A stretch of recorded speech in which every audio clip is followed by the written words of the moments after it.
But Phil stumbling drunkenly out of his bed, appearing in his head all the things he's wanting to be said. 19 minutes of Phil to Phil. There's so much time to kill, he promised chill, but all he does instead is beg and shill. The streams online and straight away begins to whine, but all is fine as long as Shasper 9 and doesn't step out of line. His content's immature for all to endure like fresh manure, but I feel sure he ran straight to feeling so insecure. The money earned on yesterday was withdrawn and long gone, as Phil's spending impulse is always had to stay on. If supports are also slow and stays so low and fails to grow, you never know, the show may turn into an easy bingo. Once kicked off across the board with charge to ward because his code can be ignored, just how much DSP makes us feel so bored. To help us fight or sleep and try to keep alert to watch a creep who play bingo, but Phil will bitch and why his sheep are also cheap, while DSP is chasing green. We're seeing green across the screen as Phil's routine predictability rivals are slow machine. It's not in burp and leaning ban, it matters not if actually fun. His trials can't see if powers make him feel less of a man. Takes a drink and starts his like before launching into a big pretending there for bills when truth is there to buy a wrestling JPEG. Talks about his shitty life of call his cat and party life and all his strife of forgetting that it's done well and they were rife. With drama he will react but isn't act as a fact as he rehearsed to be exact in how he felt he was attacked. He's nearly over it and a win is in sight with what to white despite Phil to light that tips were not white. We'll say alright it is okay and now it's time for Phil to play, but first he'll say that tips will help from being off the other day. And with those words we win again, it's never if but always when the game is won. Thanks to that we made it to the very end.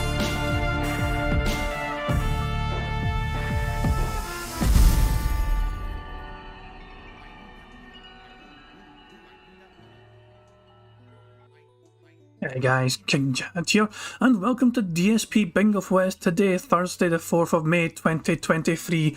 May the 4th be with you and all that jazz. Insert random Star Wars reference here. But yep, today's the 4th of May, Phil's playing some Star Wars, game. It's a new game, he's playing the patch version, he's going to hope it's probably going to be robust. But really the big talking point for Phil was essentially has been what the fuck was going on with him, that he had to miss an entire day of streaming on Tuesday.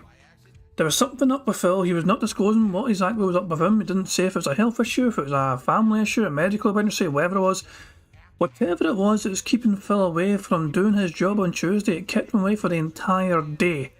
And then he had his normal day off on Wednesday, and apparently Phil seemed to enjoy that day off because he had a tweet saying, I hope everyone had a good time. Here's here. I hope that absolutely everyone is having a great day today. We all deserve it. That sounds like a very positive tweet to me that Phil was trying to express. He was enjoying it, and so he was hoping everyone else was as well. He also seemed to be kind of randomly floating about on Twitter, and he also seemed to be looking up guides on how to fucking do better at the Star Wars game. He even had time to mock an IGN article, giving hints and tips about things like how to throw your lightsaber, and he fucking had the audacity to fucking complain about it. Mr. Raw and authentic genuine gamer doesn't look guides up whatsoever. Basically just outed himself for looking up hints and tips on how to play his fucking game. So not the most intelligent move by Phil to fucking show himself up as a massive hypocrite once again by trying to look up hints and tips on how to play a fucking game. So much for fucking going into a game with no fucking prior experience or knowledge, fucking trying to experience it for the first time, no spoilers or anything like that. No. DSP never seems to fucking do that, but he rarely seems to actually openly admit it like this, where he fucking goes into an article looking for help on how to fucking play a game and get better at the fucking game. So, Phil is awake, as I said. He said hello everyone, and that's all he said.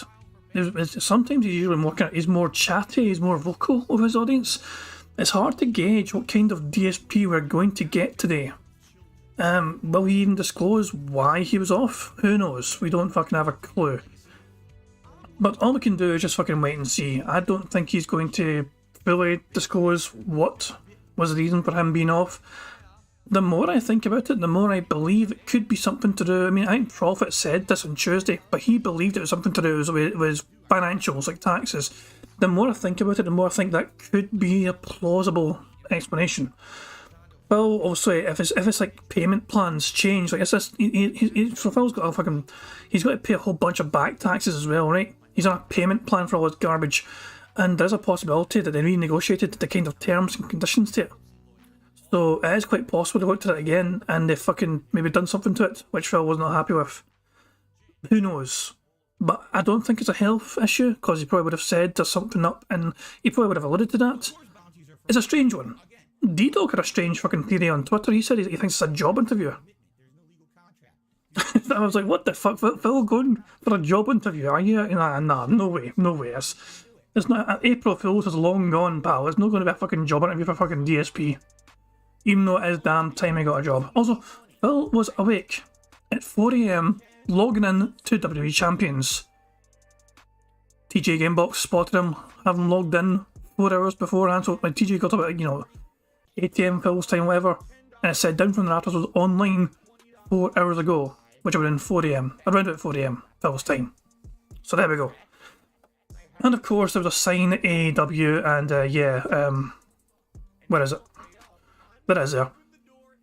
Someone went to AEW with a sign. DSP, stop wasting money on mobile games, get a job. With a fucking champion in the fucking front. Essentially with a sign showing. Incredible stuff, incredible. So yeah, there was a sign there. Excellent stuff, fucking ready. But yeah, Phil still not said a goddamn thing, has he? Jesus, he's very quiet in his fucking chat. Usually Phil is far more talkative. It's quite strange. Much is determined today's bingo card criteria, shall we? Let's spin the wheel and see what we're going to land on today. Spin, you ugly fucking bastard, and land on something good for us. Or else. Business. Excellent. Excellent, excellent, excellent, excellent. I have a good feeling that Phil is going to talk about business in some capacity, whether he's fucking... Money, yeah, yeah. Money, money. Oh, money, money. Yeah, yeah. Money, money. Thank you very much to Kel Denson for a super chat. It says, never a day off with WWE despite troubles. Yeah, exactly. Phil has a very impressive record to maintain in WWE Champions. In fact, let's actually check it now. Give me a second here. Let me pull up the website for Down for the Champions, for WWE Champions even, Down from the Rafters on WWE Champions. Phil has logged into this mobile game 1,919 days in a row. So he's been playing the game now for over 2,200 days, all time, but consecutive login days. He's been doing it every single day for the last 1,919 days. So, fucking yikes for that. If you weren't aware, Phil is fucking massively addicted to this fucking game. Sometimes he fucking will wail in a game, and sometimes he'll just fucking do the absolute bare minimum. It depends how flush he is at the time financially. But he seems to be going back into the game and trying to fucking get as much as possible from it. I don't know. Bjorn says that she's starting Craig digging back into the DSP well in a much less commendable way. You're talking about Stuttering Craig trying to insinuate he wants some sort of DSP detractors versus DSP fans show. Dumb idea. Dumb idea. Stuttering Craig. I don't know if it's going to be some sort of side scrolls project, or if he's going to keep it separate for his own channel, because he does that sometimes as well. Sometimes he has to focus only on his own channel rather than trying to involve side scroll stuff. But I think he's very well aware the kind of potential for, DSP antics on his content, at least. But to be honest though, there is nothing to be gained whatsoever for being a DSP fan and going on that show. Like, think about it. A DSP fan going on that show, Phil already fucking hates side scrolls now, fucking hates Craig's guts. Them going on that willingly, trying to fucking defend Phil, is not going to go well for them, because it means they're fucking getting themselves involved in what Phil would consider detractor content. It would not end well for fucking Phil's fans. Even if fucking Phil's fans went on there and made amazing fucking points flawlessly, they're still getting themselves involved in what Phil would consider detractor stuff, and he would not be pleased with it whatsoever. So nah, there's no win here for any Phil fans going on. I think it's a waste of fucking time, personally. I think it's a dumb idea. I said so myself too. I was on side scrolls earlier on, I fucking said in the chat, I think it's a dumb fucking idea.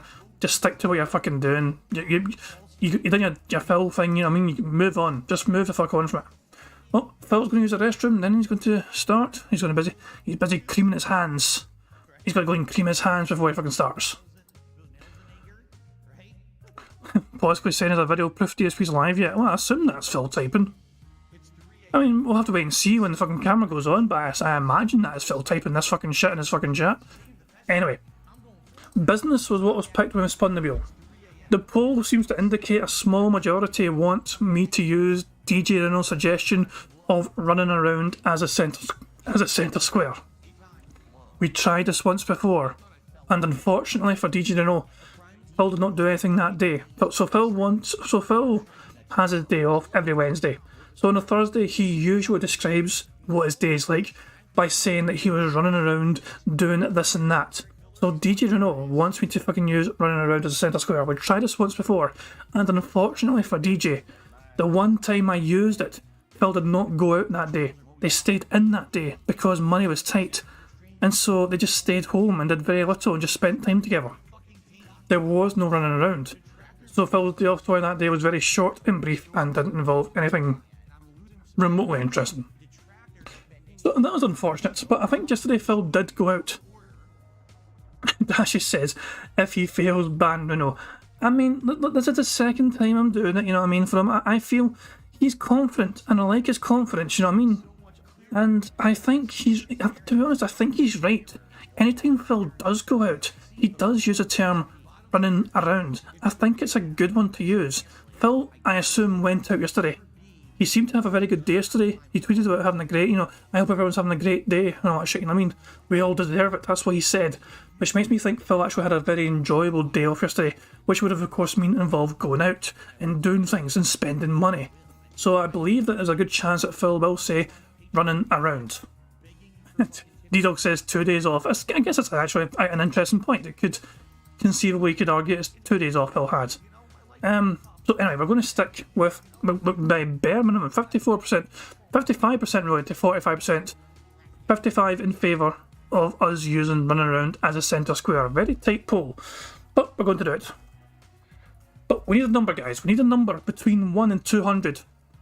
The first number in chat I see will be the one I use for today's bingo. No semantics, no strange stipulations, just the first number I see. Anon was the first number I saw with 48. The 48th bingo card which has the word business involved in it.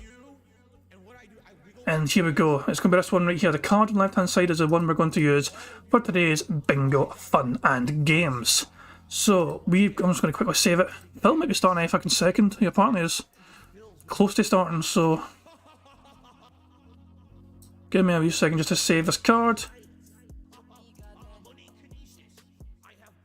I do love the songs we've got here. Meerkat and Darcy the Flow make some amazing tunes. Money Kinesis, it's a great region. But yeah, the card we have for today is Bingo Fun and Games, so I'm just going to quickly save it. I mean, we can go through the cards once I have it saved and when I'm setting up and all that. But that's why I make sure we don't miss anything. The card has been saved, fantastic stuff, Van Davido's, we can close that, and we can close that as well, don't need that. Phil's still not back yet? No, cool. But I can quickly go through the bingo rules for you guys if you want. So, if you're new to the stream, first of all, welcome. I do hope you're all doing well, hope you're all enjoying your Thursday. Secondly, there are a variety of ways we can get free spaces on this bingo card. First of all, if Phil snorts 25 times before he starts recording for gameplay for YouTube, that is a free space. If Phil burps 10 times before he starts recording for YouTube for his gameplay, that too will be a free space. If Phil gets 100 likes on his stream and blows bubbles for his audience before recording for gameplay for YouTube, that will be a free space. And if we get 100 likes on this very stream, that too is a free space, and I'll actually play for you a Bubbles animation that Pixar Animations very kindly made. You guys want to see what the Bubbles animation is like? I'll show you.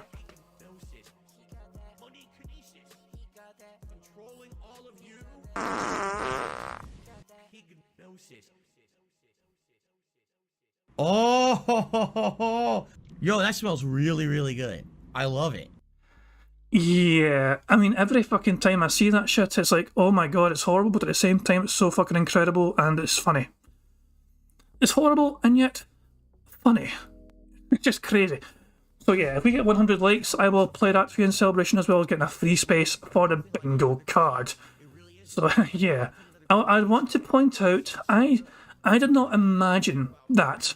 I did not. So that came entirely from the imagination of Pixar Animations. I trusted him, and there you go. That is what comes out from his crazy warped imagination. You know, so yeah, I just don't want to blame. If you guys are disgusted by the animation, it's all his fucking doing. That's all his thought process right fucking there. He's in the chat right now saying nothing I could do. There's plenty you could have fucking... It's a great wee animation, no, and that's what I'm saying. He tweaked it so he could fucking make it look better because the bubbles weren't shown properly before, so that's the updated version you guys saw. So we get 100 likes on the stream when we're playing bingo. You guys get a free space for that as well. Hopefully we won't need a free space If we get 25 out of 25 on this card, one of you guys could potentially win a prize. If you have not done it yet, in the description of this live stream, there should be a link to a community post that I have. If your name's not down yet, to be down as eligible for a bingo prize, include it now. I've changed the way I do this thing, so basically I've got over 100 names so far, by the way. Thank you very much, guys, for a very quick response to it. Over 100 names down already for people that want to be eligible for these, for a bingo prize if we get a full house. So the link in the description of the video, or this stream even, should take you to the community post I have. So if you've not got your name down yet, please include it and just make a comment on it, essentially saying you're in, or just say anything basically on that community post. But I'll take a note of your name, so if we get 25 out of 25 on this card, one of you guys will then be eligible for a prize. So this is the new way I'm trying to reward people now with bingo, just in case. If you're interested, you can put your name down, and we'll spin the wheel. And putting your name in this chat is not, so Chaos Razor just put a name in the chat. That you need to take your ass to the community post and put your name in it yourself. It'll take you 2 seconds probably, but I'm not going to put your name in for you. As long as you've got your name on that community post, your name will be added. The very last person I added was Toxic Cherry Juice. So that's how recently I update it all the time. Anytime I see new people putting their name down, I update it all the time. And Phil's back from his bathroom break apparently. There you fucking go. He's still not live yet, of course, properly. He seems very cold today in terms of he's usually far more chatty with his audience. And he's more engaging with his fucking audience.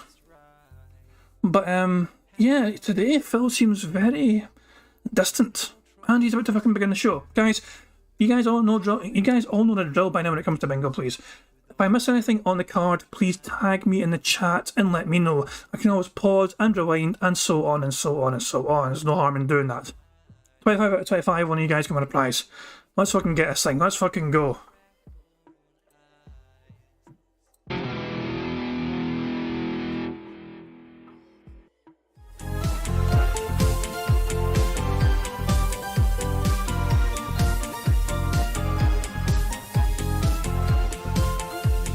The fuck is this? Is this his new intro? Holy fuck. I feel like muting this in case I get copyright claimed, as this is a brand new fucking intro. So I feel I should just mute it now before I get fucking stuck down by you-know-who or something. Look at this shit. What the crap is this crap? This is terrible. Oh, it's awful. Oh, it's so terrible. Oh, wow. Oh my god. Money's still going. Sorry, the money. The music's still going. I might have to get money. Because it's Phil. Here we fucking go. Created by Phil Burnell, my arse. He did not create this fucking no fucking way. Why is he fucking stealing credit? What is going on, everyone? Phil here. Welcome to the Level 1 Podcast. I'm back. Yeah, today's gonna be a long show. I know it is. Alright, welcome back, everyone. Today is Thursday, and May the 4th be with you. That is right. Today is May 4th, 2023. Today is an exciting day. Shut the fuck up, you boring fucking dick. Exciting day, we can take all fucking excited. Holy fuck, man. He looks bored at his fucking mind already. He does not look fucking... This is the face of somebody who's fucking happy to do his fucking job every single fucking day. Are you fucking kidding me on? Seriously? Nah, he looks miserable as fuck already. He looks tired, he looks worn out, he looks like he's fed up with fucking life. I didn't go through the card, so I want to go through the card quickly, just for my own fucking sake as well, because I haven't actually fucking had a proper look at it yet. So we have dumb close-up, him saying million, variety, react, and excited, regular exciting, so that counts. Then you got Phil doing hand graphs. What are hand graphs? Is when Phil is demonstrating something, either going up or down in numerical value, using his hands as a fucking physical demonstration. Then you got Phil saying business, him bumping microphone into him saying unique. The third row is Phil being randomly racist, his voice cracking, him saying it running around. Remember, if we don't get it, we can blame DJ to know. Then him saying time and fuck. The fourth row is Phil giving a good old turbo nose when he goes, no. Him pointing at the camera, him banning somebody in his chat, him saying here's the thing, and fun. Final row is Phil saying interactive, support, people saying him discussing drama, and him saying voted. That is a card for today's Bingo Fun and Games. I forgot to go through the card before. I said I was going to do it and then I forgot because it's me. So, fingers crossed, let's try and get a fucking full house. We're one down already. Let's do this. To be back, for sure. We've got so much going on, and the thing is, this always tends to happen. Whenever I am not here, a bunch of things happen. In this case, this week, because of extenuating circumstances, I was not here for 2 straight days, and a bunch of gaming news has happened. A lot of updates have happened. A game is released that we're going to talk about. We've got so much going on. This is going to definitely be a show covering a lot of topics that I know you guys are going to want to hear about. So buckle up. Prepare yourselves for a bumpy ride, but a ride nonetheless. I hope you're all doing well. So I am back, and before we get into anything, any topics of gaming or my schedule or what's going on with anything, I think what we should do is obviously address the elephant in the room and talk about what happened on Tuesday. As you know, I was not here on Tuesday. You know, before we even get into it, I'm going to tick off drama right now. Him talking about this is certainly drama related, so I'm just ticking that bad boy off right fucking now. I didn't actually fucking think he was going to talk about what happened on Tuesday, so this is interesting. Alright, I had planned to be. It was supposed to be my final consecutive streaming day of the week. Usually I'm here 6 straight days every week. Sometimes there's a week that's a shorter week, and then sometimes there's weeks that are longer weeks. But in this case, it was just a situation where I just could not be here. And first of all, just up front, what I want to tell you guys is, I apologize for that. I do not plan on making a schedule and then backing out of it. You know me. One of the things that I feel I've been the most consistent on in my 15 years of content creation is being an arsehole. Is when I tell you I'm going to be somewhere and do something and make certain content, it's going to happen. And my streaming schedule is kind of sacred to me in that way. That sacred? I hear your fucking tiny mind. When you know there's going to be... Hold on, did he just snort there sneakily? Streaming schedule is kind of sacred to me in that way. That when you know there's going to be this many days I'll be here, you know that. And people tell me they love that. They trust how consistent I am. And that they could depend on that. A lot of people absolutely love the fact that I am one of the most consistent content creators out there. And I'm sorry that I could not live up to that expectation on Tuesday. Sadly, though, as you know, I really can't share personal stuff with you guys for good reason. So you're going to fucking tell us what it's about or not? You can even fucking briefly, if it's health related, is it money related, is it family related, it's none of our fucking business, Phil. You're right. But you can at least fucking try and narrow it down so you're not going to fucking worry your own goddamn fan base that genuinely fucking care about you. The people who go out of their way to make my life awful on a daily basis. Oh my fucking god. We make his life awful. No. Phil, remember, he doesn't pay attention to the detractor drama. He ignores all the detractor drama. It doesn't get to him. This is the fucking best he's ever had it in life. He loves his life right now. He's not miserable whatsoever. Phil has told us time and time again, this is the happiest he's ever been in his entire 41 years of living on this planet Earth. And yet now he's fucking talking about how... Let's hear that again, Phil. Let's hear that again, your admission of truth. With you guys, for good reason. The people who go out of their way to make my life awful on a daily basis would take any personal information that I gave you guys and would ultimately just turn it into something negative and, quite frankly, dangerous. Dangerous? The fuck does he think I'm going to fucking do with information? Like, Phil, just don't... Jesus fucking Christ, this guy takes fucking things way too fucking seriously sometimes. No, they would. They've done it before. They've found a way to weaponize information. Yeah, the truth shall set you free, motherfucker. You tried your fucking best to fucking obscure the true and honest, genuine fucking things that were happening with you, and especially what you were doing with your fucking money. We weaponize information. I'm so fucking sorry we fucking dare to fucking disclose the reality of the situation. You were fucking misleading your goddamn audience for several fucking years what you're doing with the fucking money they were giving you on a daily fucking basis. We're so goddamn fucking sorry that we fucking told your goddamn fucking audience and the internet in general that you've been fucking wailing away in a fucking mobile game for the past 2,000 fucking days.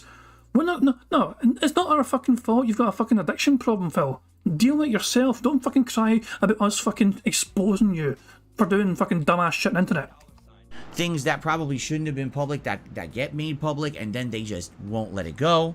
And as you know, every little piece of information that they get that is actually factual, they will spin and turn into the biggest nonsensical, toxic, ridiculous stories, you know, insane conspiracy theories that they repeat so much that people believe they're true. The vast majority of the internet believe. I mean, when we talk about things relating to you, we provide something called evidence. We say something's happened, and then we show the evidence as to why we believe that thing is true. So anytime we fucking try and make a claim at Phil, like, oh, he's playing WWE Champions, and someone goes, why do you say that? We go, well, look at the Discord match, the phone numbers match online, the fact that they all seem to be in the same online at the same time, usernames match at the same time, everything else, the language used, but it's the same people. It's all everything. We have so many in Phil, and when Phil tries to debunk anything, he just shakes his head and goes, not true, false, fake, move on. I debunked it by saying it's not true. He had one chance to try and fucking debunk this WWE Championship, and he fucking blew it. Things about me right now that are completely untrue, and I really have no defense against it.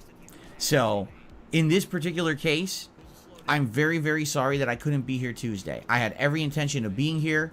You know, things developed over the course of the week. I had already told you guys on Monday that was not a day to mess with me because already things were going bad behind the scenes. And of course, Monday was the anniversary of the incident, if you didn't know that. So Monday the 1st of May, in 2016, Phil had that famous, live stream wanking off incident, and it was the anniversary of that. So a lot of us assumed that Phil's fucking temper and mood was because people like Rich, Review Tech USA, were live streaming about that incident and glorifying it and just basically mocking Phil for it. But apparently there's more to it. A particular individual decided to mess with me anyway, because that really shows, their character. You know what I'm saying?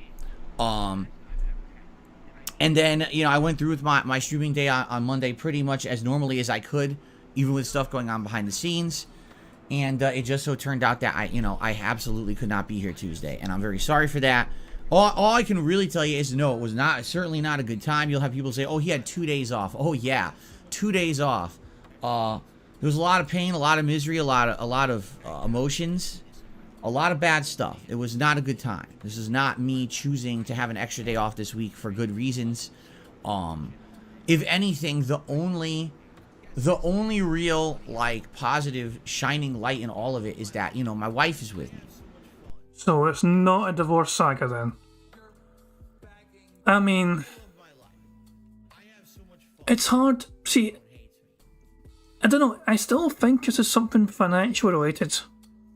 If it was health related, I think he would kind of disclose kind of what's happening with him. But if it's something to do with his taxes, for example, or something, maybe it's something to do with the IRS or whatever, he won't be eager to talk about that. He will be distraught. I don't know if there's any easy way to find out if somebody is getting audited, by the way, unless they fucking tell you, but I have a feeling this could be financial related. Thank God that when now I'm in tough times and things are going bad, that I have my wife with me, because that means the world. It really does. I'll be honest with you. When bad things happen these days, especially some of this stuff, I don't know if I'd be able to get through it if I was by myself. And that is one of the huge things about me, finding Kat and being married to her and having a good life with her that I'm so grateful for. Because, going through life with someone who really, truly loves you is something that I think a lot of people maybe even take for granted or don't understand. She doesn't really love you, mate. I'm just sorry, Phil. She don't love you. She tolerates you and you're a fucking better fucking alternative to her than what she had before. But that bitch does not love you. She wants nothing to do with her content. She's fucking constantly fucking cucking you by showing you better and bigger YouTubers you fucking forced to watch together. And you can watch them. So she's always forcing you to watch bigger and better YouTubers during your fucking time away from streaming. She wants nothing to do with your actual content and being involved in your goddamn content. You thought she would be. No, she doesn't give a shit. No. There's a super chat right there. Body breaking down from all that fast food. Lamau. So Phil, that'll get leaned for sure. There you go, that got leaned. I can tick off leaning bad now. Phil absolutely fucking just leaned that super chat right fucking there. Holy fucking shit. So yeah, Phil's not going to fucking disclose, I think, exactly what's going on, not even fucking allude to it. But it does seem safe to say it is not a divorce saga. You know, when people make jokes about marriage and stuff, even on my streams, you know, I tell people, no, I'm not going to be doing this or doing that. You know, I cherish my marriage. This is ridiculous. Why would I want to even think about that kind of stuff? And they make jokes about it. It's like, no, you just don't understand because you don't have it. If you had it, maybe you would. All right. But anyway, yeah, it was not a good time at all. You know, and it might not be over. Who knows? You know, but it might not be over. See, that's fuck me. I mean, I don't know. The more I keep thinking it's a legal thing, legal or financial thing. It must be something like that. That's life. In life, that's what people say. That's life. As you get older, things happen, and you have to take care of stuff, and you know, you deal with it. And that's just, you know, what I'm facing as I get older. There's going to be more and more things, more challenging things in my life that I'm going to have to handle. And I apologize that I can't share it with you all. Let me just tell you, I would love to tell you what's going on. I really would. I would love right now to just say, hey guys, here's everything that's been going on, and here's what it is. So that way I can clear the air. But I know I can't. I know that doing that, it actually just, it puts myself, it puts my family at risk because of these awful people all over the internet. Keep in mind, 10 years ago, I shared everything with the internet, right? Like literally every part of my life was shared with the internet. And because of that, sorry, spring has sprung and there's going to be allergies going on. But no, like a decade ago, I shared everything. I overshared.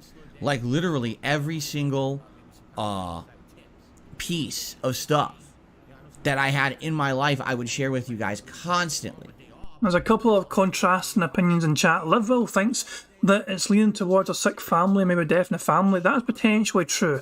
I mean, I was thinking that myself, potentially. Stubert says, I think the bank have pulled a mortgage. That could be an interesting one. Look, if it is to do with his family and incapacity, maybe he actually fucking has a parent who's now fucking suffering more health-wise. Phil hinted that his parents were dying years ago as a fucking excuse to fucking fly out there and have them pay for a fucking wedding for him and Kat. You know, so, but if it is to do, I don't know what the fuck obviously is going on with Phil, you know what I mean? Nobody fucking really knows. There could be plenty of things.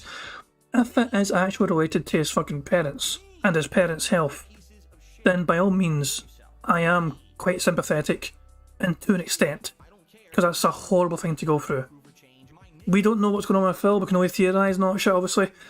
I assume it's some kind of legal, financial thing, but if it is something to do with his parents' health, then by all means, I've been through that shit myself, as you guys know, and I think lots of us have as well, so it's something horrible to deal with. I'll just leave it at that.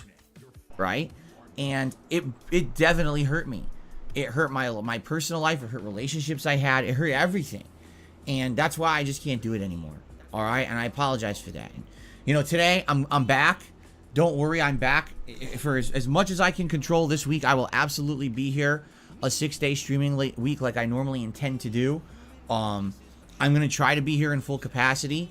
You know, obviously my mind might be elsewhere sometimes, but I'm going to do my best to be here. And like I told you guys on Monday, when I'm here on streams, I try to do my best to unplug from the real life stresses that are happening in my life and just enjoy the time that I have with you guys. And that's what I'm going to try to do this week.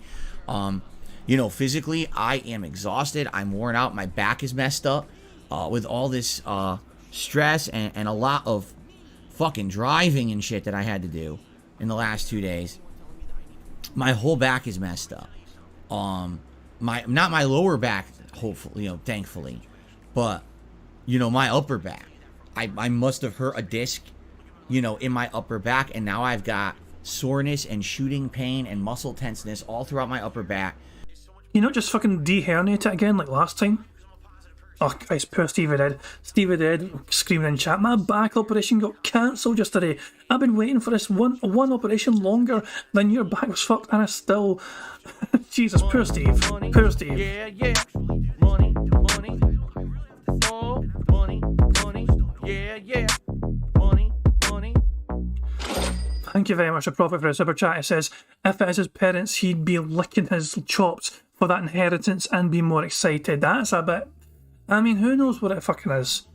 The more I hear from Phil, the more I think, I mean, it'd be strange if Phil had to drive around the whole fucking lot if it was related to his parents' health. Damien Addison says, driving for 2 days. Did he drive to Connecticut and back? There's no way that happened either.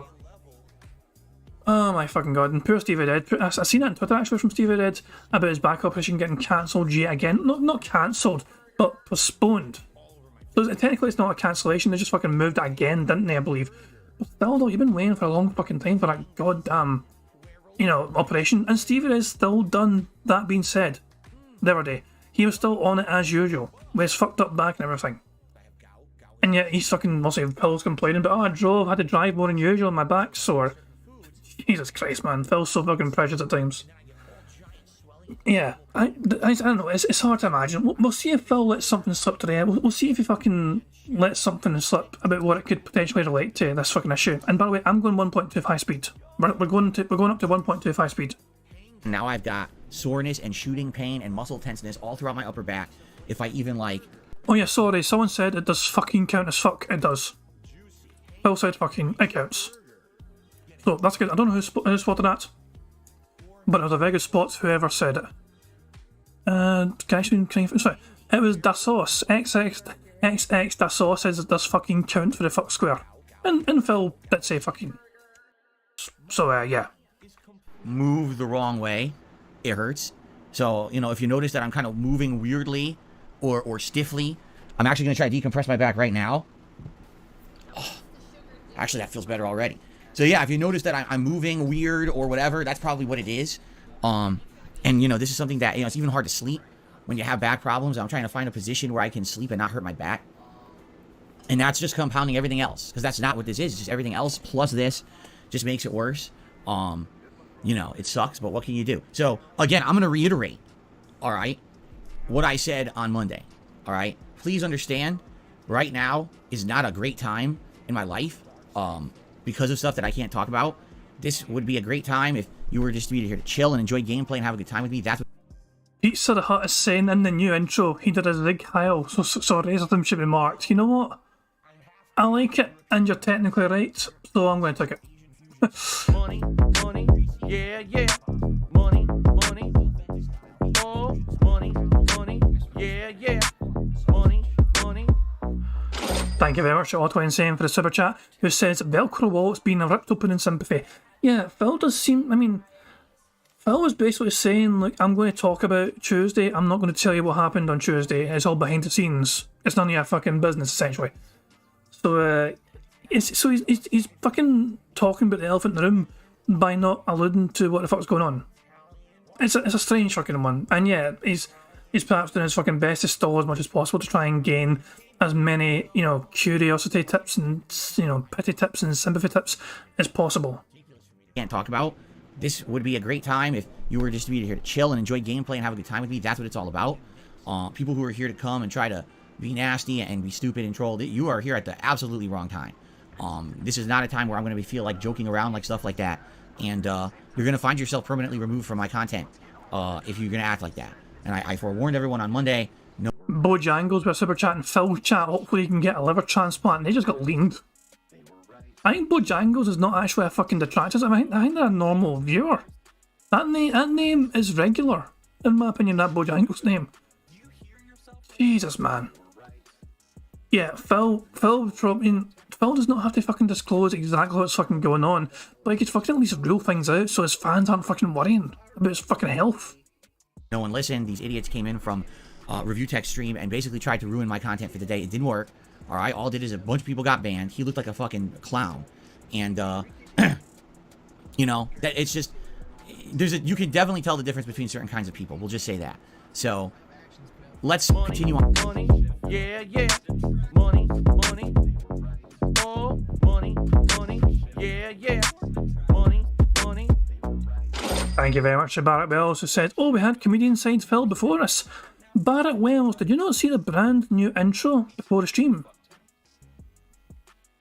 If you missed a brand new intro that Phil had before the stream, let me actually get it for you. Let me go to Phil's stream and rewind for you. I don't think Barrett Will saw the brand new intro. So it would have been here, kinda, yeah. So Phil has a brand new intro. It looks like this. But I'm going to mute it by the way. But here it is. The music's this shite the whole time. We totally fucked him. You're still on mission 1. No, I'm not gonna let you lie. I know you're lying. I'm gonna pick on you. I know you're lying. So there we go. Honest. And begging for money. Begging. And people wanting justice. This is there's more. There's more. He's not genuine. He is not. Pig Heil. Pig Heil. I just see Jesus Christ, man, yeah. That's why the racism fucking square has been ticked off. Because I had the Pig Heil fucking taunt. All I was missing was a fucking Nazi hat. And that's essential. Oh, wait, there's one more bit. Apparently, this intro is going to fucking make you believe who's... So apparently this intro was created by Phil Burnell. I don't believe it. I understand everything So this is the brand new intro that Phil has for his dumbass content. for years. It's because And that music plays the whole goddamn entire time as well. That shitey fucking music. You can definitely tell the difference between certain kinds of people. We'll just say that. So let's continue on positively today. And quite frankly, that's really all I have to say about it. All right? Like, I'm not going to be bringing this up. It sucks that I had to have a day like that where I couldn't be here with all this awful stuff going on. I'm going to do my best to be here 100%. I don't know if I will be here mentally 100%. I'll do my best. And let's just have a good day together, shall we? This is the best way to take it, or to approach it, I guess I should say. All right. So I said my piece. We're done with that. All right. Now, in regards to today, we got a lot to talk about because now I wasn't here Tuesday. There's been an update to the Star Wars game that I bought and wanted to play. First of all, today's May the 4th. So May the 4th be with you. Anyone out there who's a Star Wars fan, this is your annual day where everyone has big Star Wars celebrations and the like. And I'm definitely happy to say, oh, you know what I do want to say, because I apologize. Again, I get ahead of myself. I do want to say the following. Thank you to anyone who reached out and basically gave me well wishes in the last couple of days. There was a good amount of people who tweeted me, emailed me, sent me nice messages, wishing me the best. And even though I think I maybe replied to one of them. I mean, I couldn't. I was so busy with not good stuff. I appreciate every single person who reached out to me. I really do. It does mean the world to know that there's people out there that care. Because sometimes you feel like maybe there's not. When there's so much negativity about you on the internet constantly. And when I'm doing my best to ignore all the nonsense and just put out positive content for my audience. And you've got people out there who all they want to do is insult you, call you names, be nasty, and essentially just be fucking so toxic, right? For what? Right? Like, what did I ever obviously do to deserve that kind of treatment? Nothing. It's been a running meme on the internet to crap on Phil with no justifiable reason. You're a fucking dick. Deal with it. You can say that I'm a fallible person, I'm imperfect, that's fine, but I really don't believe that the amount of shit that gets thrown at me on a daily basis is equivalent to anything that I've done on the internet that was harmful. So let's get this fucking straight. Phil masturbated on his stream on webcam 7 years ago. People still make fun of him for this, and he is now fucking bitching and whining and crying so fucking much, particularly about it. So, yeah. What? I mean, fuck hell, big fucking deal. Look, you did something very embarrassing 7 fucking years ago. It's how you're going to be fucking remembered. It is your legacy. It is what's going to define you. Move on. Deal with it. It is what it is. Just, people are going to fucking remind you about it all the time and just fucking mock you all the time for it. Move the fuck on. Alright. So thank you to those of you who did reach out and were positive to me in the last few days. I really do appreciate that. And like I said, it means a lot. And I want to say that before we get to the future because I don't want people to feel like I'm ungrateful for the positivity that you sent me. Okay? Okay. Now we can move on. So today is May the 4th. And today, we are going to be trying out for a second time Star Wars Jedi Survivor. This is a game that came out on Friday. This is a game that is the sequel to Star Wars Jedi Fallen Order from 2019. And as I started to play it, I actually really liked it, although admittedly there were performance issues. But by the time that I was done with my 5 hours of gameplay on launch day last Friday, the game was becoming completely unplayable. The frame rate was so bad, and the drops were so apparent. Even on the mode that was supposed to be a steady 30 frames, it wasn't. It was still dropping in frame rate. And it became to the point where I'm like, what's the point of continuing on with the game when you know there's going to be very difficult parts, notably the optional parts, right? Like, I'm sure if you just play the main story of Jedi Survivor, it's probably just like playing the main story of any one of these difficult games. It's tough, but it's not that tough. The real meat and challenge of the game is going to come exploring and doing all the content that's in the game that's not on that main road, but maybe off that beaten path. But that's some of the best content, and that's what you want to do when you're trying to get your money's worth out of a video game. You don't want to just rush through the main story. And it was during those times on Friday night's stream that I couldn't play it. It just became unplayable. So I told you guys at that point that I was just going to put the playthrough on hiatus. There was no point in continuing it with the game performing so poorly on the Xbox Series X. And so we did have it on hiatus all week, and then supposedly the game got patched on Tuesday. From what some people are saying, it did improve it. It's not perfect, but it is better. I'm not looking for perfection. I'm just looking for functionality. You know what I'm saying? Like, I just want the game to work. Press the button, the guy dodges, you know, or I could see the attack coming because it did drop 12 frames of animation out of the 25 that are being displayed on screen. So, today, we jump back into the game. We're going to give it a shot. We're going to see how it goes, and I'm hoping, fingers crossed, that they did in fact improve it. Today will essentially be a make or break day. If the game is playing better, then we're going to continue on with the playthrough. It's going to be in the main rotation for the next week and a half, okay? If the game performs poorly again, I'm done. I mean it. Like, I'm done. I'm just not going to continue on playing a game that doesn't run well. In 2023, there's no point in me wasting my time. There's too many other games, there's too many other options of things that I could be focusing on than wasting time with one that they decided they did not want to have perform well. So we'll see what happens today. I'm playing it for 3 hours no matter what. We're going to see how it goes and go from there. Fair enough? Okay. Now, tonight on the late stream, 6:45 p.m. Pacific time, we are going to do the stream that was supposed to be Tuesday night stream. It's going to be Final Fantasy V Pixel Remaster. I'm very excited. I've loved this playthrough so far, and you guys who've been showing up for the late night chill streams of this game have made it special. We have fun conversation. We're enjoying nice chill retro vibes. And in fact, guess what I released this morning? Something that I had intended to release all last week and kept forgetting for the personal crap, you know, going on in my life. It's been throwing me for a loop, and I kept forgetting to upload this thing. A new YouTube short of Final Fantasy V Remaster. It's like from 2 weeks ago. I was supposed to upload it all last week, and I just never remembered to do it because of all the stuff going on. So finally, it's live. If you didn't see it yet, those of you who maybe have played Final Fantasy over the years or classic Final Fantasy should get a really good kick out of this YouTube short. I thought it was pretty well done, okay? So give it a look, and full day of gameplay streaming today.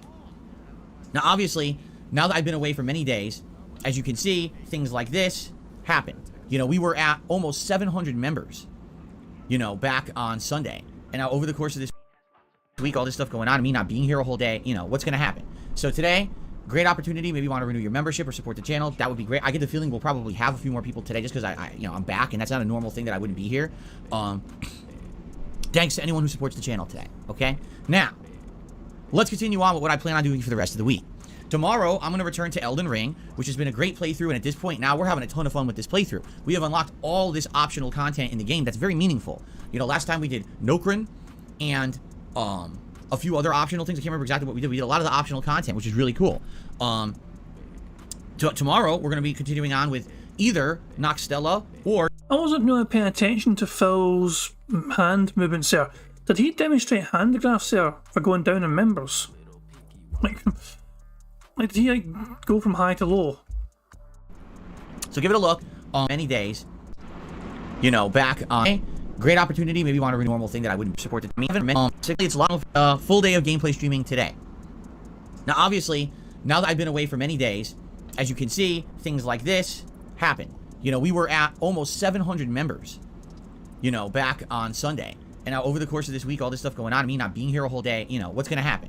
So today, great opportunity. Maybe you want to renew your membership. That doesn't count. We can't count that as hand graphs. Him pointing at text on the screen is not the same as hand graphs, so we can't count that.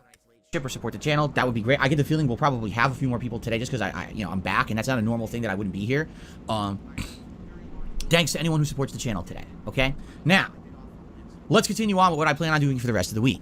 Tomorrow, I'm going to return to Elden Ring, which has been a great playthrough, and at this point now, we're having a ton of fun with this playthrough. We have unlocked all this optional content in the game that's very meaningful. You know, last time we did Nokrin and a few other optional things. I can't remember exactly what we did. We did a lot of the optional content, which is really cool. Tomorrow, we're going to be continuing on with either Noxtella or Deep Root Depths, one or the other. I mean, we could do either one. It doesn't really matter. They're both challenging, interesting, optional parts of the game that are really fun. So I can't wait to jump into that tomorrow. I mean, I'll be honest with you, the Elden Ring playthrough is one of my favorite things I'm doing right now. I'm actually really enjoying this magic run, mostly because you guys are helping me along with getting the best items and understanding the lore and doing the right NPC quests and everything. I'm having a really great time with it. So tomorrow, more Elden Ring. And then tomorrow night on the late stream, it'll be Oblivion, Shivering Isles DLC continuing. Last time around, we had actually done some of the quests that we had unlocked, and we're going to continue on with those quests and advance the story and go from there and see where the game takes us, okay? Good stuff. This Saturday is my weekly React day, DSP versus the Internet, over on DSP Reacts. Saturday night will likely be more Final Fantasy V Remake, or Final Fantasy V Pixel Remaster, excuse me. Sunday, we'll probably swing back to a day of Star Wars. Sunday night, I'm not streaming because I'm taking that one night a month to do all the private React videos for patrons. Monday and Tuesday, we'll alternate. We'll probably do Elden Ring and Star Wars, or you know, whatever you guys want for those 2 days. Main streams. Monday night, I was thinking about this all week, and I was like, you know what? I think Monday night will be a good night where we should do a tier maker event on DSP Reacts. It's now been a few weeks since we did one, and I feel like doing a tier maker would be a good idea for variety purposes to break stuff up this week. What would the tier maker be? We need to talk about that. What exactly would you guys like to see me do a tier maker for on Monday night? I'm open to any suggestions. The only thing that's off the table is fighting game related, because remember, later on this month, the long form special event, marathon we're doing here on DSP Gaming is a Street Fighter 6 hype event, where I'm going to be doing all kinds of fighting game fun. So I don't want to do anything, you know, fighting game related. But let's think about it. I mean, today's the first day I'm announcing it. So we got today, we got tomorrow, we got Saturday and Sunday to determine what will the tier maker do that I do on Monday night. Okay? So let's think about it. Let's talk about it over the course of the week. And then we'll do a fun interactive tier maker on DSP React on Monday night. And then Tuesday, you know, more gameplay all day. Whether it'll be Oblivion or Final Fantasy V that night, we'll determine. But that's the week. It's going to be today through Tuesday. Okay? The next new game this month is going to be Zelda Tears of the Kingdom. That comes out on the 12th, I believe, a week from Friday or a week from tomorrow. Yes, I will absolutely be playing that. So I hope that you guys will join me if you like Nintendo, you like Zelda, you want to see how I think of this new Zelda. That's the next new one that I'm playing. There are other new games coming out later this month. There's really no reason to jump the gun and start talking about those now because they're in the second half of May. But that's, you know, what we're playing now. So alternation between Star Wars and Elden Ring. Alternation between Final Fantasy V and Oblivion. React stuff squeezed in between there. All right. And then, you know, Zelda coming up. All right. In regards to the special marathon this month, it's going to be a Street Fighter celebration. But the question is, what do we want to call it? Darkside Phil's Street Fighter Celebration? Do we want to think like Fighting Game Frenzy or Fighting Game Fiesta? We were throwing some names around. I really need to come up with a name in the next few days. Because what I'd like to do is solidify the name of the event, and then we can start promoting it and have maybe promotional things like a logo or art made up for it, okay? So, let me know what you think for a name for the Street Fighter event. It's going to take place on Sunday, May 21st. It's going to be a variety of content, including me doing hardest difficulty mode challenge runs in the arcade modes of classic Street Fighter, including Street Fighter 2, Street Fighter Alpha, and Street Fighter 3. You guys will pick the characters that I will use during those runs. In addition to that, we're going to be doing at least 2 different tier maker events that are going to be fighting game related. Would it be ranking fighting game franchises, ranking the Street Fighter games, ranking characters in certain fighting games? It could be anything. And I think it's going to be fun to do those. We're going to do probably 2 of them during the course of the day. In addition to that, my wife is going to be making food from the Street Fighter cookbook that we have, which is really cool that we have a Street Fighter cookbook, and we're going to be making at least like 3 different little dishes that I'll be tasting. I'll read you the recipe, I'll read you the lore, because each recipe has a story behind it that's tied to a Street Fighter character. And then we'll test them out and see if any of them are any good or whatever. It should be pretty neat. In addition to, you know, me also kind of ordering a full meal that'll be delivered for Feasting with Phil and all of that. So that's coming up later in the month. I hope that's exciting. And again, let's think. Phil's Fighting Fiesta. See, I don't know. It could be the Darkside Phil Street Fighter Celebration. I thought that would be a nice name. But if you like Fighting Game Fiesta, Fighting Game Frenzy, you know, something like that has to do with it. It's mostly Street Fighter related, but we may have a little bit more fighting games discussed in those tier makers. I'm not sure. But really, the reason I'm doing this event is because, as you know, Street Fighter 6 comes out on June 2nd. Street Fighter 6 is going to be huge here on DSP Gaming because I'm going to be covering both the offline World Tour content and, of course, the main meat of the game, checking out the characters, learning them in training mode, going online and playing with each one. So there's going to be a lot of Street Fighter 6 content here in June. And so I'm trying to hype it up. You know, I'm getting people back into the fighting game groove because, let's be honest, I haven't really covered fighting games extensively in a very long time. So I need to get people back into that mentality. You know, it's going to be a good time, I feel. All right? Cool. All right. So, there you go. Now, all that is great, but what about DSP Reacts, my React channel? Well, this week has been one of the busiest weeks on DSP Reacts ever because I have been uploading all the content of what I did over the weekend. As you know, I pretty much spent the entire weekend on DSP Reacts between my DSP... God damn it. I actually fucking played the Bubbles animation. Hold on. Every time I have a Stream Deck and I still sometimes press the wrong goddamn button. Ignore the Bubbles animation. There's no sound anyway, so just ignore that for a second. So yeah, whoops, daisy. I was pausing so I could fucking read out Prophet's message. Prophet is saying that he's going to be doing a Street Fighter 6 giveaway on stream tomorrow night for the PC cheaters. So Prophet's doing a stream tomorrow night, Friday night, and he is planning a giveaway of Street Fighter 6 on Steam, I think it is. So there we go. Yeah. But by the way, the Stream Deck works brilliantly. I just pressed the wrong fucking button. I wasn't looking. I thought I knew where I was pressing the button. I didn't look where I was pressing, and the bubbles is right next to the fucking. Never fucking mind. But yeah. So Prophet's planned a Street Fighter 6 giveaway on his own stream tomorrow night. So make sure you check that out and support him.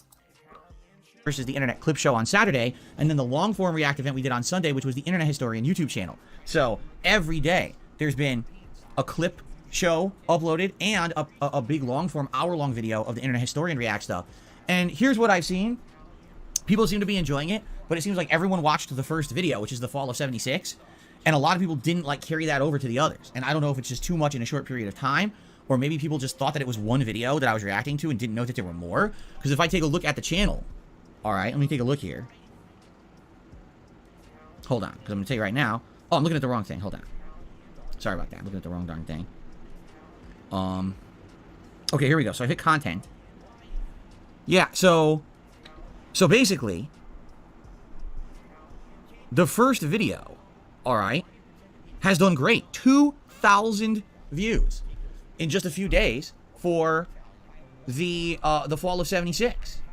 So that means, obviously, that people really liked that first one. In fact, that one got a lot of comments on it. People were like, yeah, this is really good. We like what you're adding. A lot of people have actually said, we like you reacting to this kind of stuff because you are doing it completely different than most other people. A lot of people just sit around, watch, and every once in a while say something. You're pausing. You're giving tons of added information, your opinions, context. You're adding intelligent discussion to it. That's what I like about reacting. In my opinion, a react is not just watch something live and just talk a little bit over it and then make money. That's ridiculous. That's not even content, in my opinion. If you're going to make something a transformative work, you best be adding a lot to it. And that's what I'm absolutely trying to do with these React projects and this React channel. It's not the same as what these other big YouTubers do where, you know, let's be honest. These big YouTubers with millions and millions of followers and views, if they were taking a shit, people would watch it and fucking comment on it and give them money for it. It's fucking stupid. People are just dumb, okay? They're mouth-drooling idiots. But in this kind of content that I'm trying to do, I'm trying to make something special. I'm trying to make React content more intelligent than what other people are doing with it. That was the whole idea of this channel. Holy fucking shit. Fucking how pretentious can you fucking be? Phil, your React content is not even goddamn fucking React content. What you fucking do with this shit is you fucking watch what's fucking happening on the fucking video. You pause the fucking video and repeat the same fucking point that was just fucking said in the fucking video. You offer nothing of fucking value whatsoever to most of these fucking topics because you're not fucking interested in most of these fucking topics being discussed in said fucking video. Don't call it DSP Reacts. Call it DSP Repeats, because that's essentially what it fucking is. Your fucking React content is goddamn fucking dumpster fire garbage.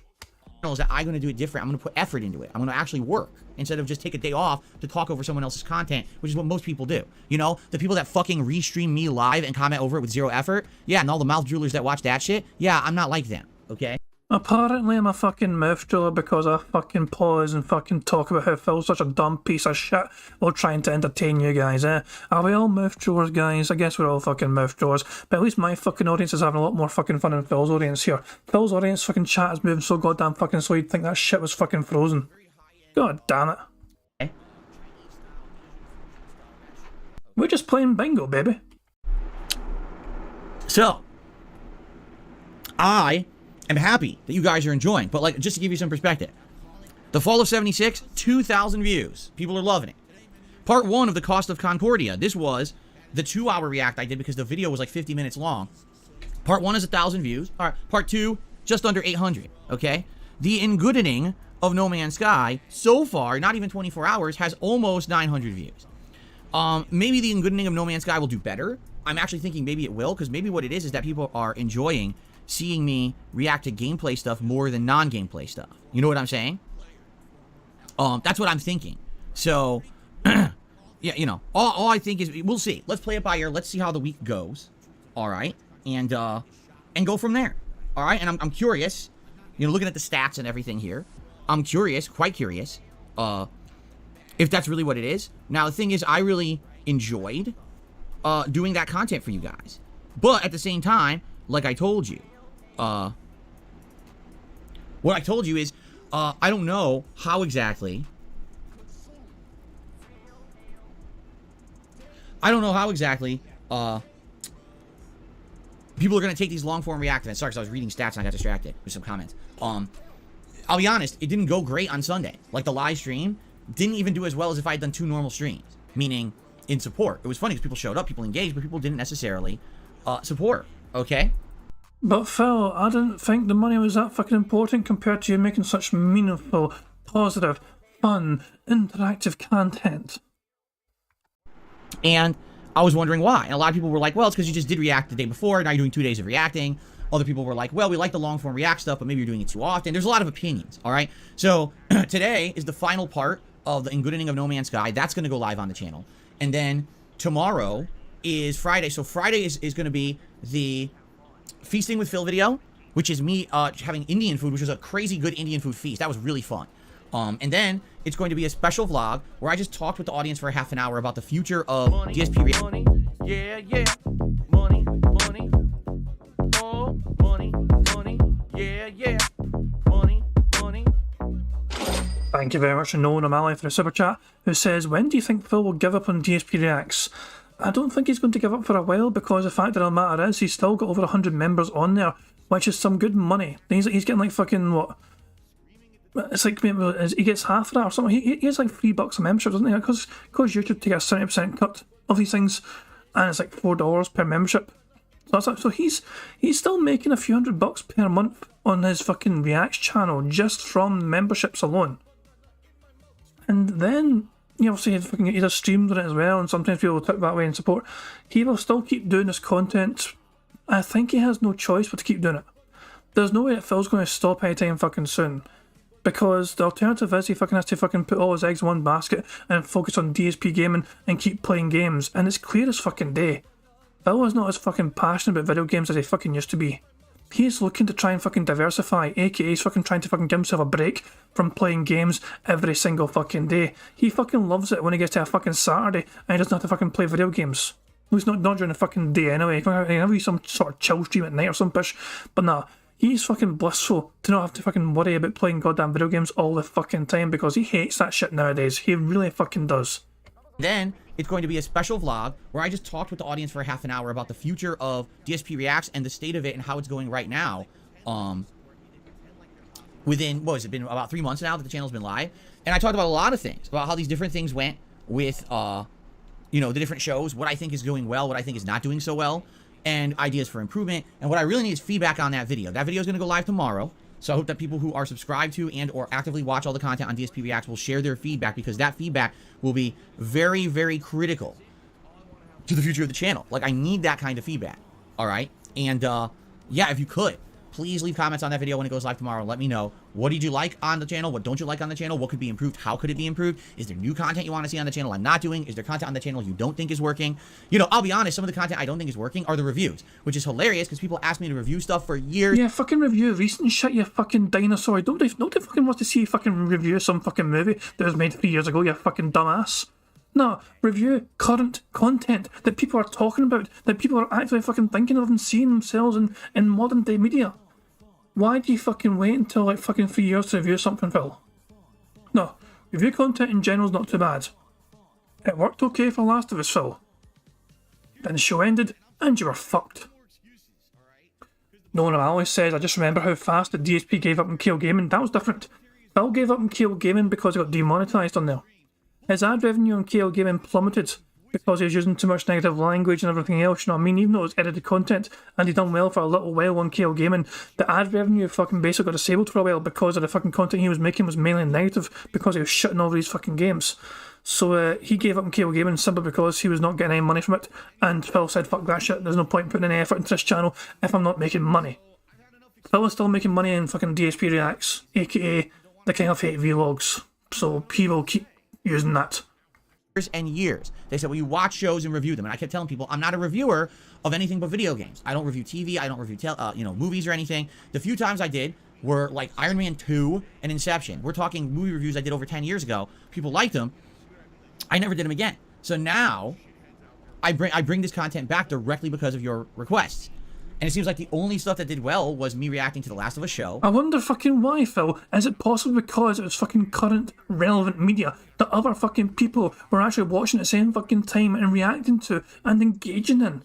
Phil, you've got to pick current media to react to if you want to fucking see the best kind of metrics. It worked for Last of Us, as I said, because that was a fucking recent show at a fucking time when you were watching it and talking about it. But it's not fucking going to work for other things like fucking Sonic the Hedgehog 2 or Top Gun, because those fucking movies are years old, came out years ago. So if you want these fucking videos to do well, particularly, you have to pick modern fucking media. Put it this way, Phil, you've still got a slight fucking window to review the fucking Mario movie if you watch it anytime fucking soon. But I think you pretty much, the ship might have sailed already actually, because nobody's really fucking talking about it anymore, are they? And I think that the Joker movie, the Joaquin Phoenix, and the movie The Whale, outside of that, every other review I've done isn't really getting any traction, nor is anyone really even commenting on it. So because of that, it makes me feel like maybe you don't want that. Okay, outside of that, what else could I do? I can't go to the movies every week to see a new movie. It's not viable. And in fact, those videos don't make money. So do you expect me to go to the movies every week spending, $30, $40 to see a movie to come back and make $2 on the video? No, I'm not going to be doing that. It doesn't make any fucking sense. Things that are on demand, like new TV shows and stuff, sure. But the thing is, it's been funny. I've been asking you guys for 2 months, what do you want me to watch? Is there anything new? And everyone's like, no, there's nothing new right now that's too hyper interesting. Well, then there's nothing I can really do about that, right? Maybe later this year, I think a new season of The Boys is coming out. Maybe I can watch and review that. If there's something on another on-demand service you want to see, like I said, I'm going to probably get rid of Hulu this month. So if there's something on Netflix or something on Disney Plus or something specifically is coming out that you're going to want me to see, I'm down for that. But I need that kind of feedback of what is it that you'd like to see me do. Obviously, it's not going to be older stuff. Seems like people don't seem to care about me reviewing older stuff. Even stuff from like the last year hasn't really gotten much or any traction. No one really cares. So that's one of the topics I discussed in that video. I hope you'll watch it tomorrow and give me your feedback. Please leave comments on that video so I know, how to improve that channel. In general, the channel's doing well, and I'm actually really enjoying it. So I hope that you guys will continue to watch the content there. Okay.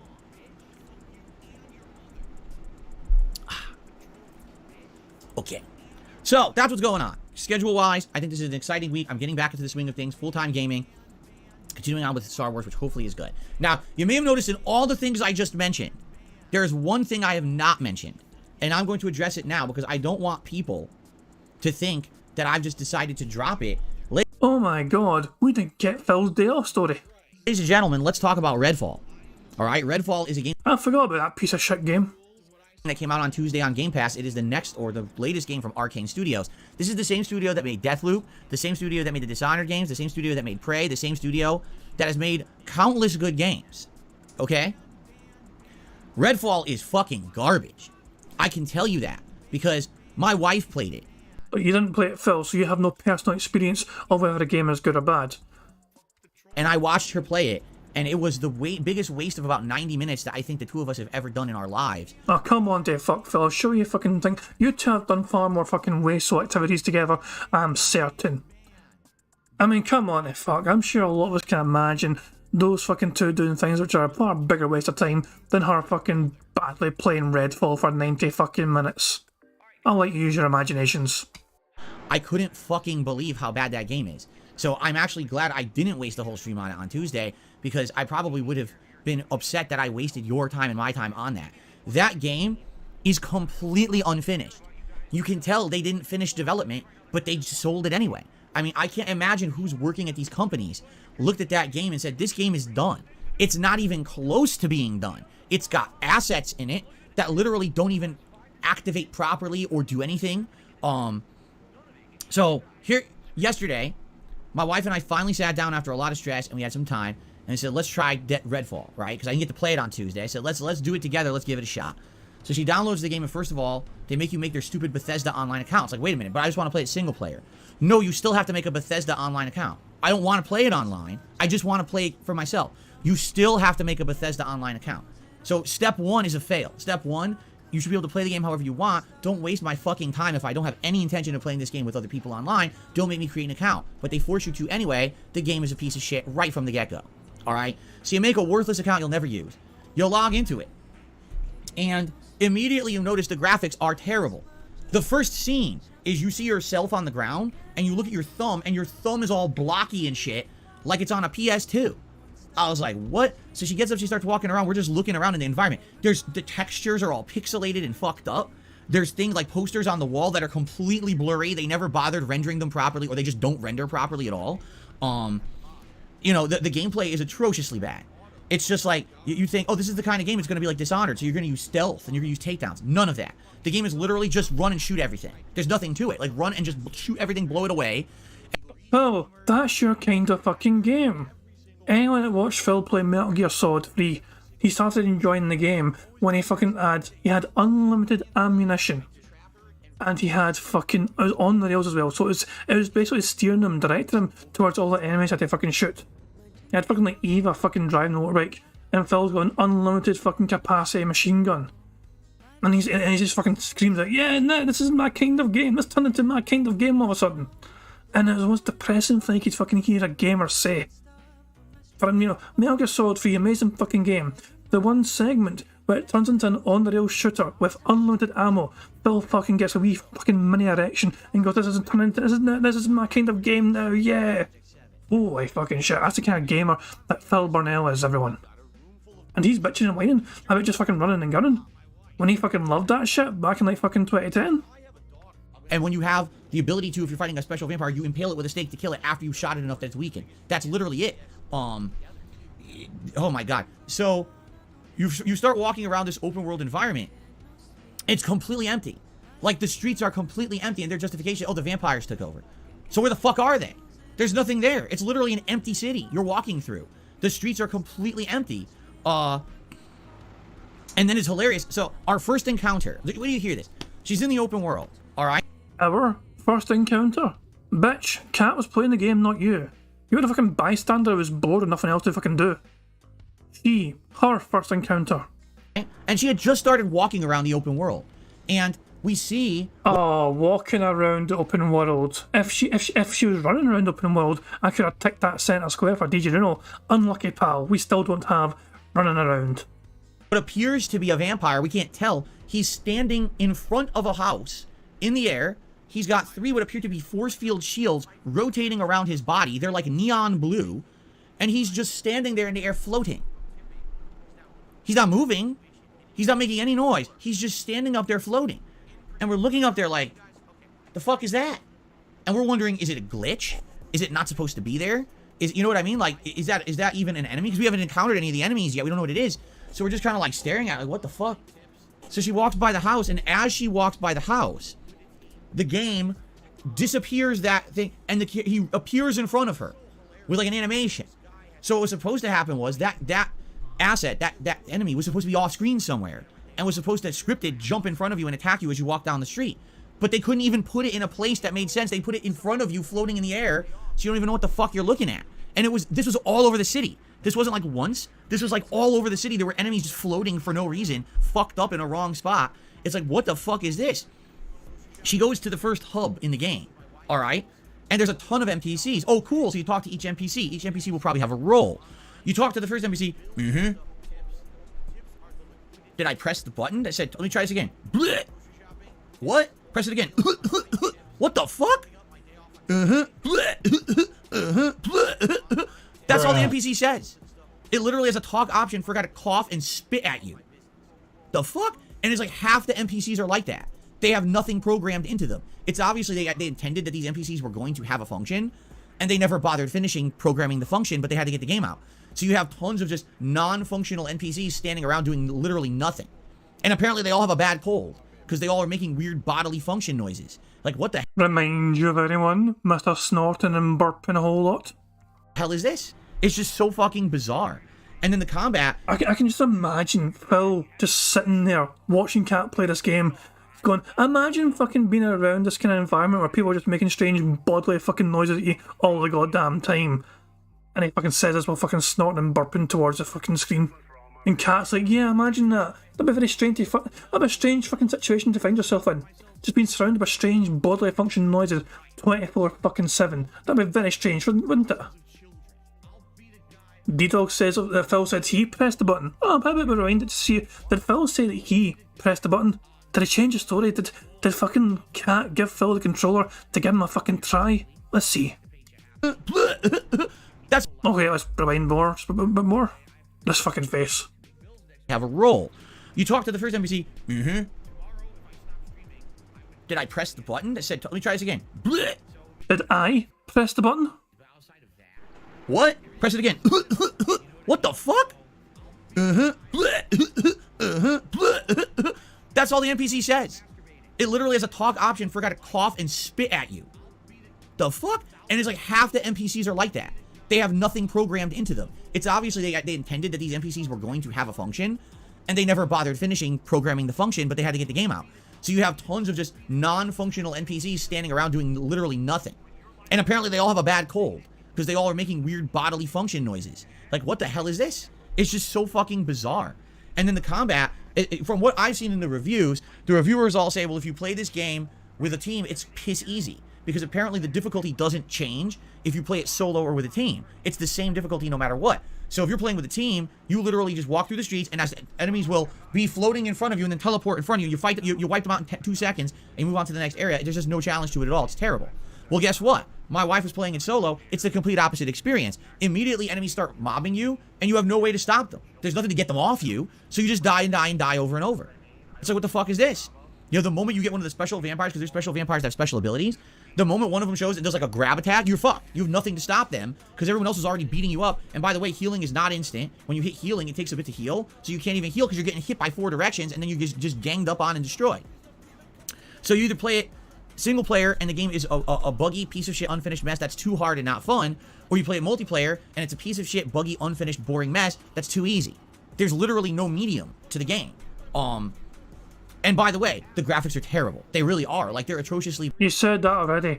So basically what you're saying is that Cat is surrounded by all these other fucking people getting absolutely abused left, right and centre.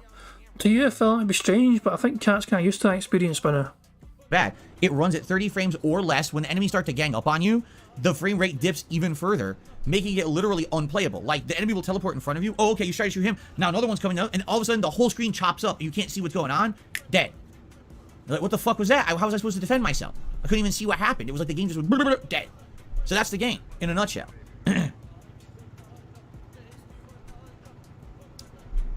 It's pathetic. It shouldn't even be a game release.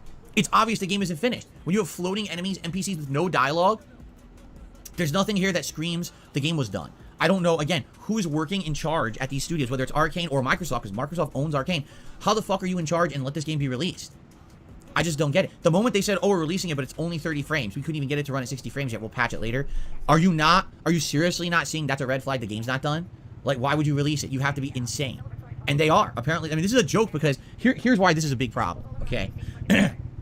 Right now, Sony is monstrously in the lead for market share. Why? Because the chopper's coming for me. Last console gen, PS4, dominated. Xbox One was way, way, way behind, okay? So, this console gen, even though, arguably, the Series X and the PS5 are almost equivalent in most cases when it comes to performance of the games, most people wanted a PS5 first because they already had a PS4 last gen. That's their go-to console. That's what they trust. That's what they're going to go with. That's what they're going to desire. So you know Sony's going to have that advanced market share. And they have. The last 2-3 years that these consoles have been going head-to-head, PS5 has always been in the lead. All right? Now, Microsoft has tried to counter that 2 ways. Game Pass and buying up a bunch of game studios to be under their umbrella. Game Pass, I feel, is working, at least with awareness and value for the consumer. And I think the people who have the Xbox consoles have Game Pass. I'd be surprised to hear someone bought a Series S or X and they didn't buy Game Pass. Like, they're missing out on value. You know what I'm saying? Like, you'd be kind of silly to not have Game Pass and have one of those consoles.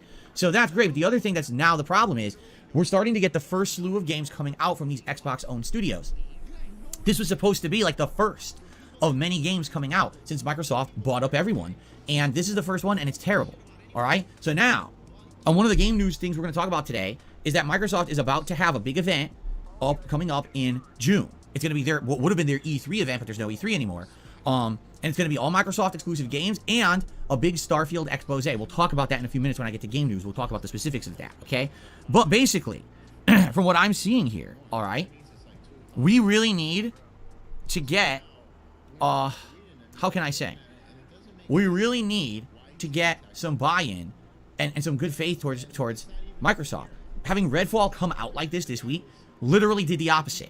It said, listen, we know we're behind. We bought up all these studios. Here's our first offering. It's a piece of dog shit, right?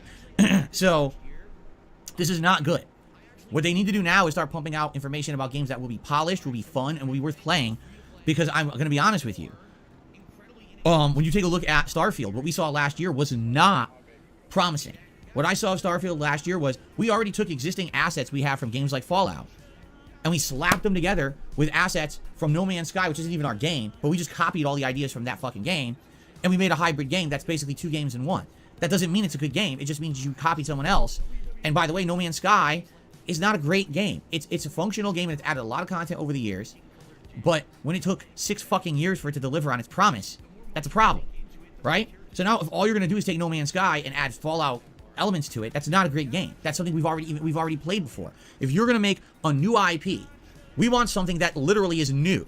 Give us something fresh, something interesting, something unique we have not done already. Bitch, please, come up with an idea then. Come up with some sort of fucking original idea. Phil was fucking here crying and bitching and whining about the fucking state of video games today when he can't even fucking come up with some sort of fucking title for his precious Street Fighter event. And yes, I know Phil said you need to go and take it off right now. There you go. But yeah. Phil is bitching and whining and moaning so fucking hard about video games these days not being fucking meaningful and new and creative and interesting. He has zero creativity in his fucking noodle-armed body.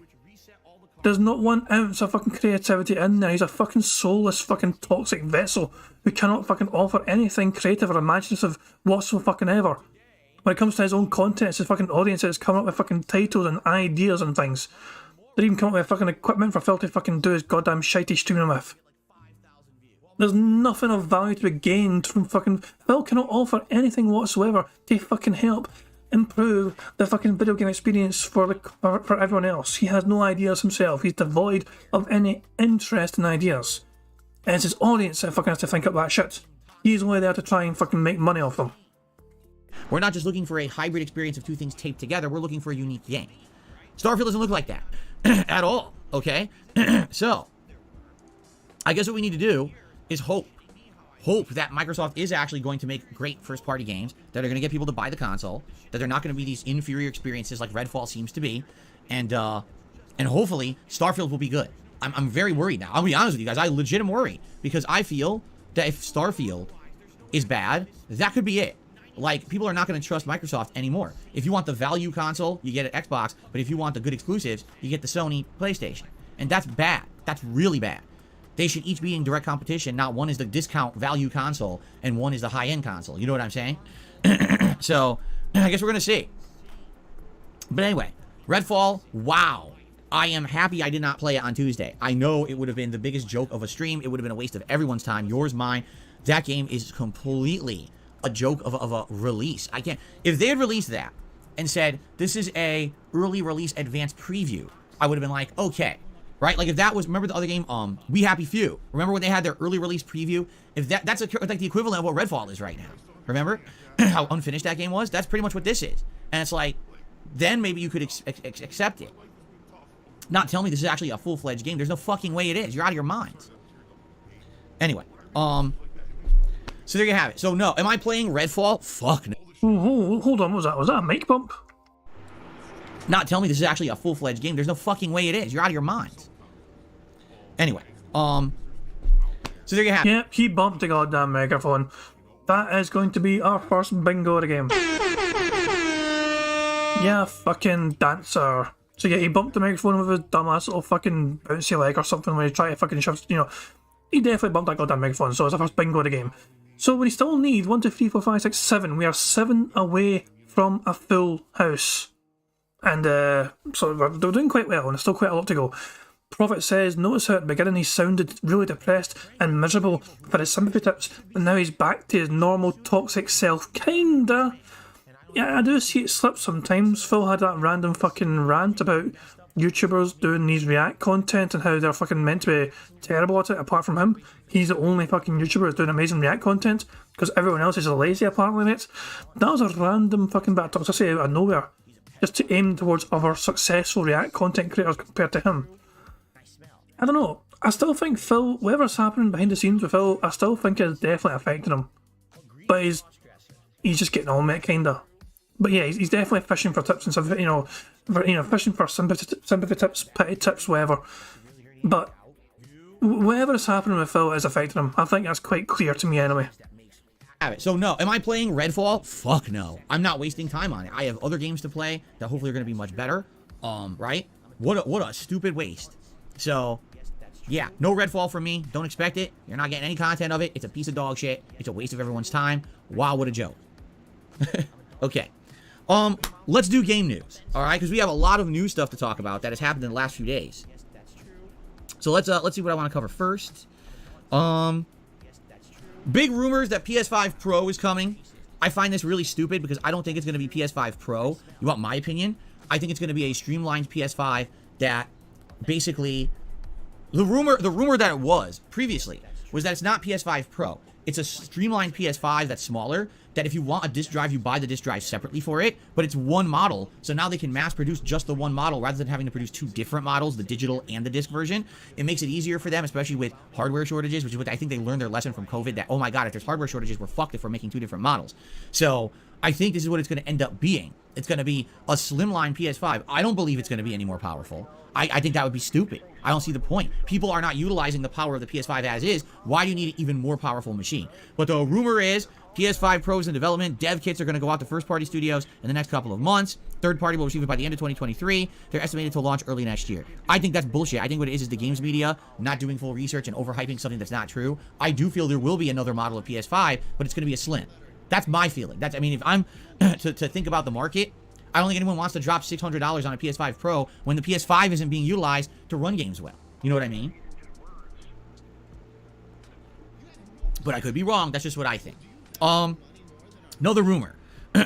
Assassin's Creed Mirage. If you don't know what this is the mainline Assassin's Creed game that's supposed to play more like classic Assassin's Creed. You know, ignoring the last 3 games of Origins, Odyssey, and Valhalla that were played more like Witcher and open world experiences. This game's supposed to be a more streamlined, maybe 20-hour core Assassin's Creed experience similar to the original games.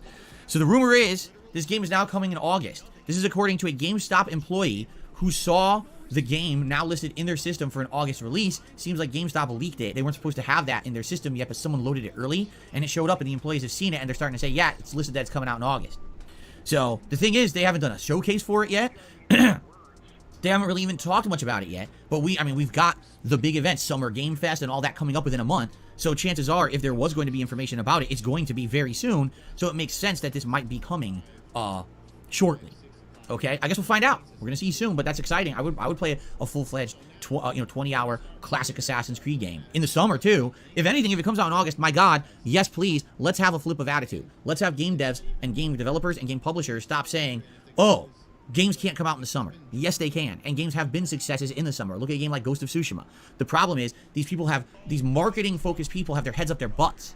And they just focus on the holiday season so much, they keep releasing games during the holiday season and cannibalizing each other and hurting their own game sales. If they would spread their fucking games out, they would sell more. It's just hilarious because the data they use to say, oh, games don't sell during the summer, is they look at game sales during the summer. Oh, see, they're low. There's no games that came out during the summer. How can you have game sales statistics when no games come out in the summer? Though games that did come out, like Ghost of Tsushima, sold crazy good. So what the fuck are you talking about? The data doesn't back up what they say. They're just idiots. So it would be great to have a great game like that in the summer. I think there's a few others that possibly are coming out this summer too, so we may have actually a good summer for games, which would be great. I already talked about it, but now let's confirm it. June 11th, Sunday, all right, is the Xbox Games Showcase. It starts at 10 a.m. Pacific time. No information on the length of the show yet, but judging by previous shows that were E3 style shows from Xbox, I would guess an hour to an hour and a half. Very rarely have they ever gone 2 hours, probably about 90 minutes, I would think. But then the weird thing about this is, directly after that ends is the Starfield Direct, where what they're doing is they're saving Starfield. They're not going to talk about it in the Xbox Game Showcase. They're going to have a show just for Starfield there. So essentially, I would think this would be like a 2-hour block where it's going to be Xbox stuff and then Starfield. This is the big chance for Xbox to shine. Okay, so let's hope that that's the case and that it does well.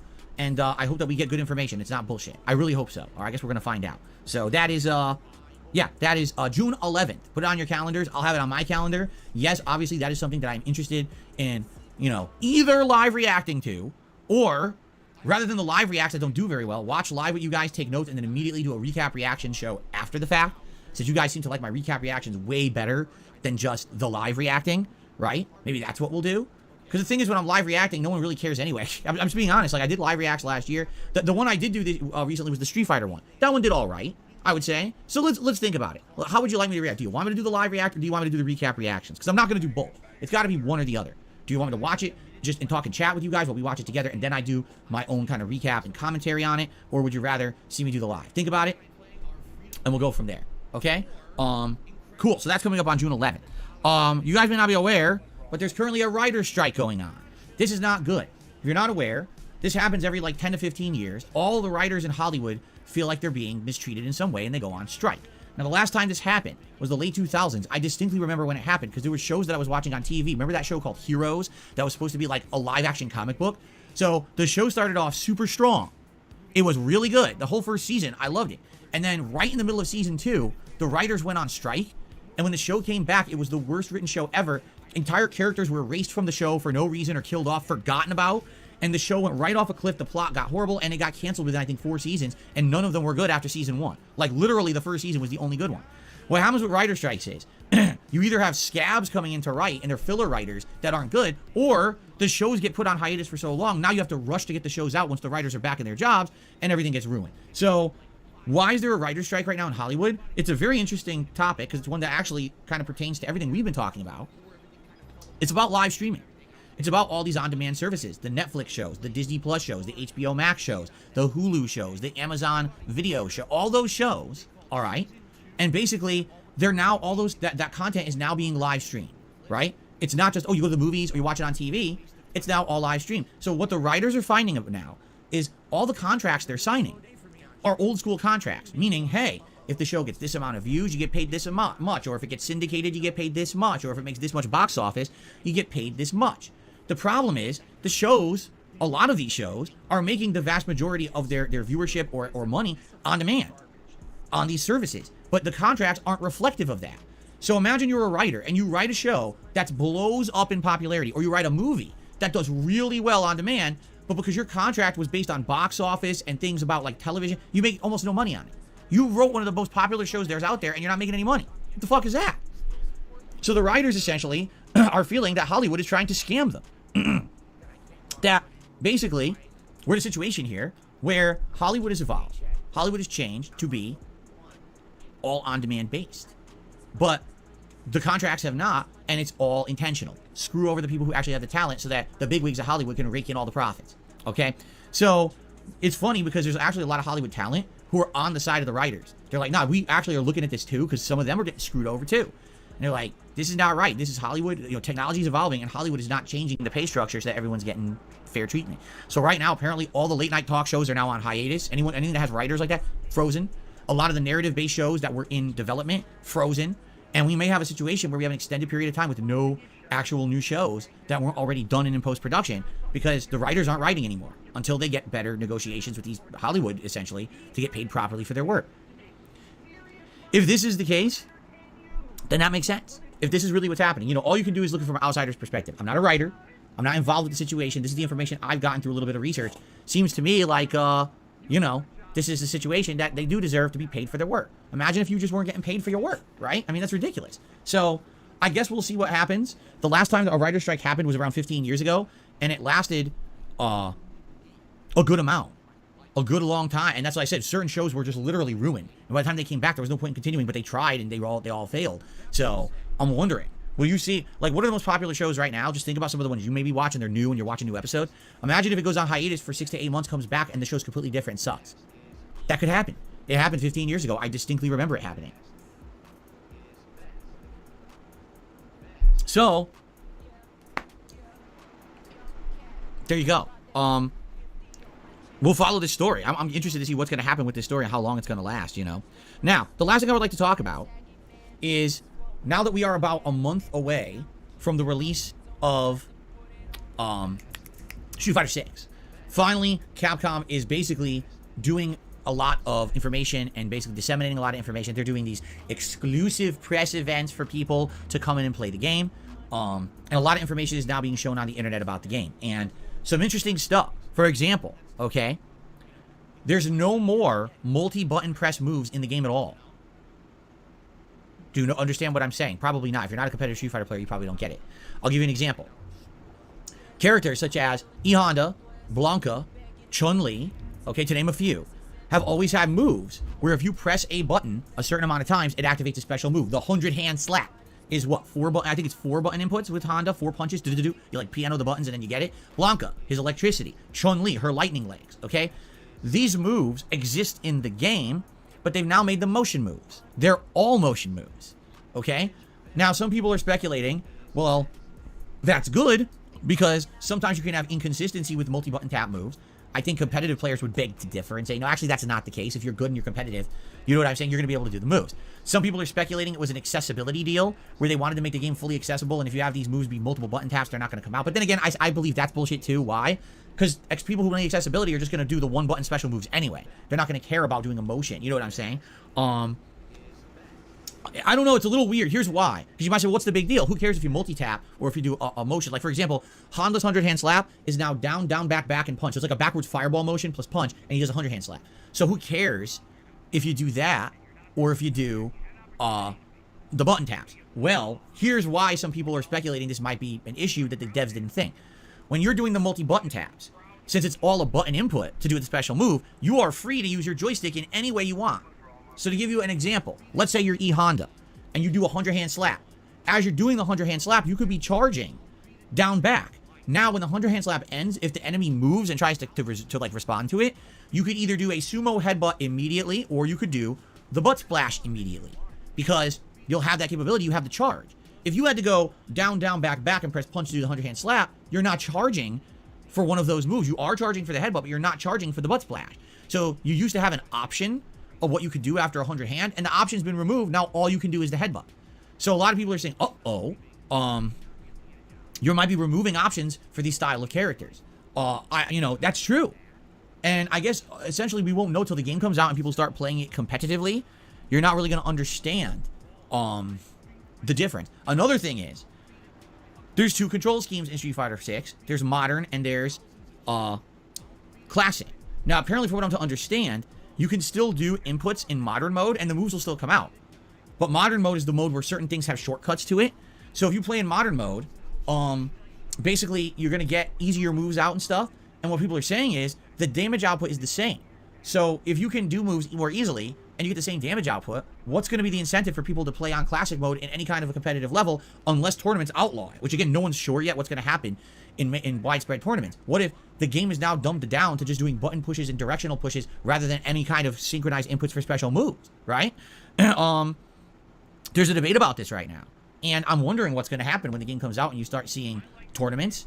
And, I don't know. Like, it does seem like it could be a concern. Like, I understand the accessibility. I get that. But accessibility is fine. But not if it completely changes the face of the game and makes it easy mode for everyone. Now, where is the level of skill and execution required to play your game? Careful now, you might piss off Super Blind Man with this kind of talk. Essentially, you don't want Street Fighter to turn into Smash Brothers. Sounds like that's what they might be going for, right? Now, again, for me, do I care? No, I don't. Because I'm not going to be playing this game in tournaments. I don't give a shit. So if they ruin their fucking competitive scene, I mean, that's on them, I guess. They're going to ruin competitive Street Fighter, go for it. Just for the sake of having, 5 times the players or whatever. But, for me, I kind of see it as, I don't know how that's going to work. I guess we'll have to find out. And go from there. Now, another thing is that on the positive side of things, people are noticing a lot of really nice positive touches when it comes to Street Fighter 6. For example, Zangief, for no good reason, has like 5 or 6 different normal throws. And he hasn't really had this since classic Street Fighter 2. In original Street Fighter 2, Zangief has like 1 or 2 throws per button. So he can throw you with medium punch, heavy punch, medium kick, heavy kick. Then he has directional throws as well. If you like hold down forward and press a button, it's different than if you just hold forward. He has like, I would say 7, 8 normal throws in Street Fighter 2 over the years. Plus, of course, he has his command throws like spinning pile driver and stuff. Now, why'd they do that?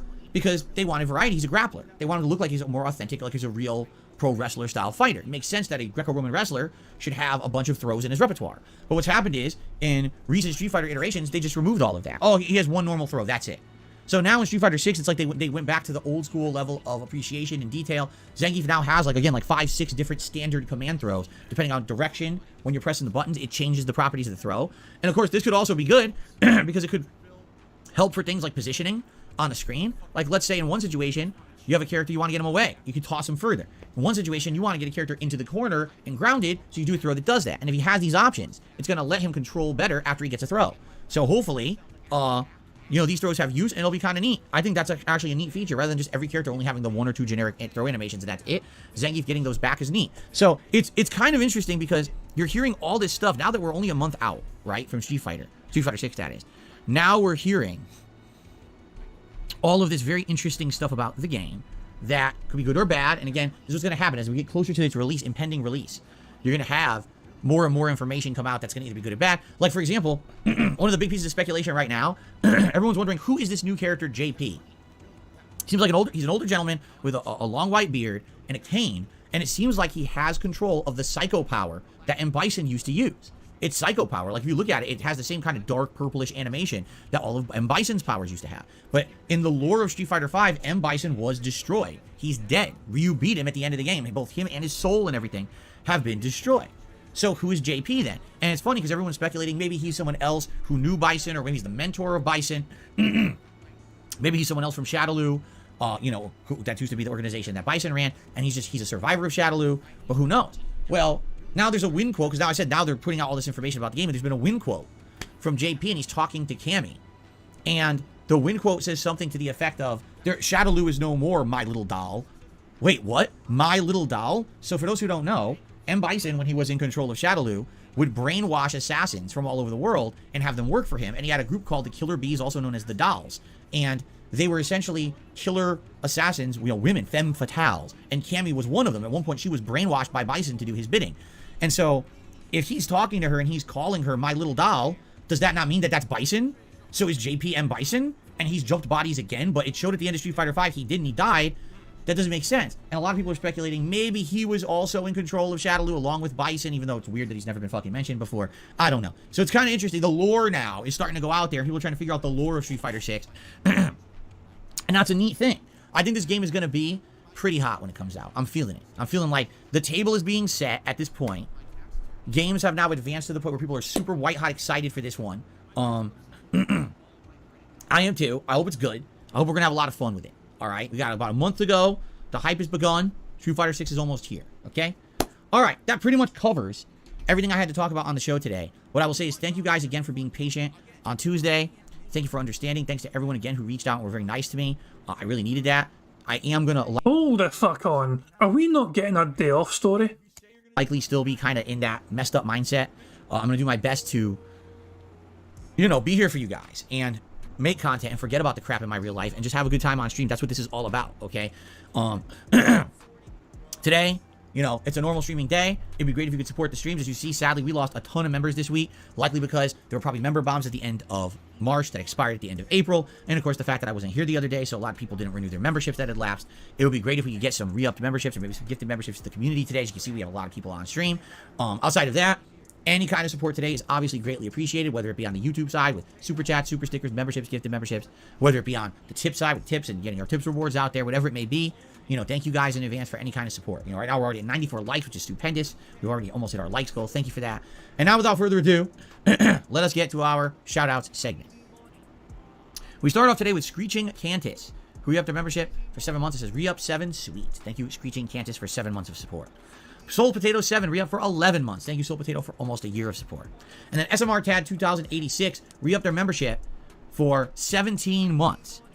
And says the following: to show you how bad the writer strike is, that movie Transformers 2, where there were racist twin robots, that was the result of the first writer strike. And essentially, I guess those were probably like the scab writers, the fill-ins coming in to finish the movie. Yeah, that movie, that was, what was it, Transformers 2? I saw that movie and I literally decided I would never see another Transformers movie after, and I haven't.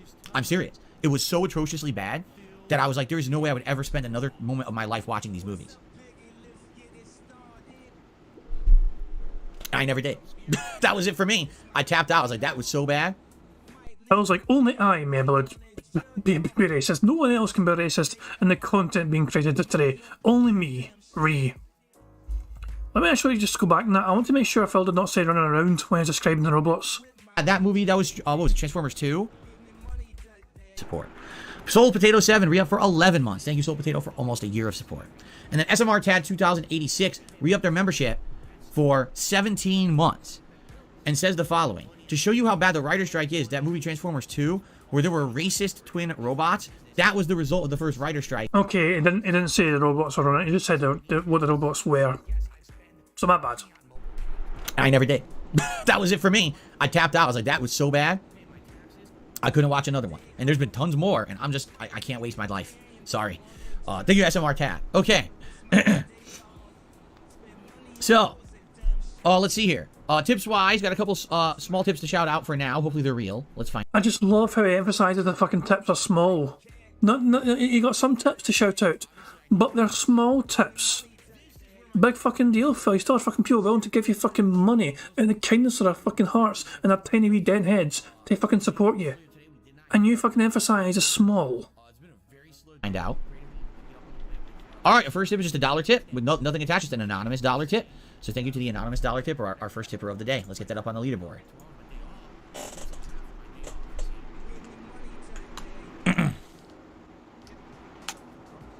Okay. And then we got another dollar tip here.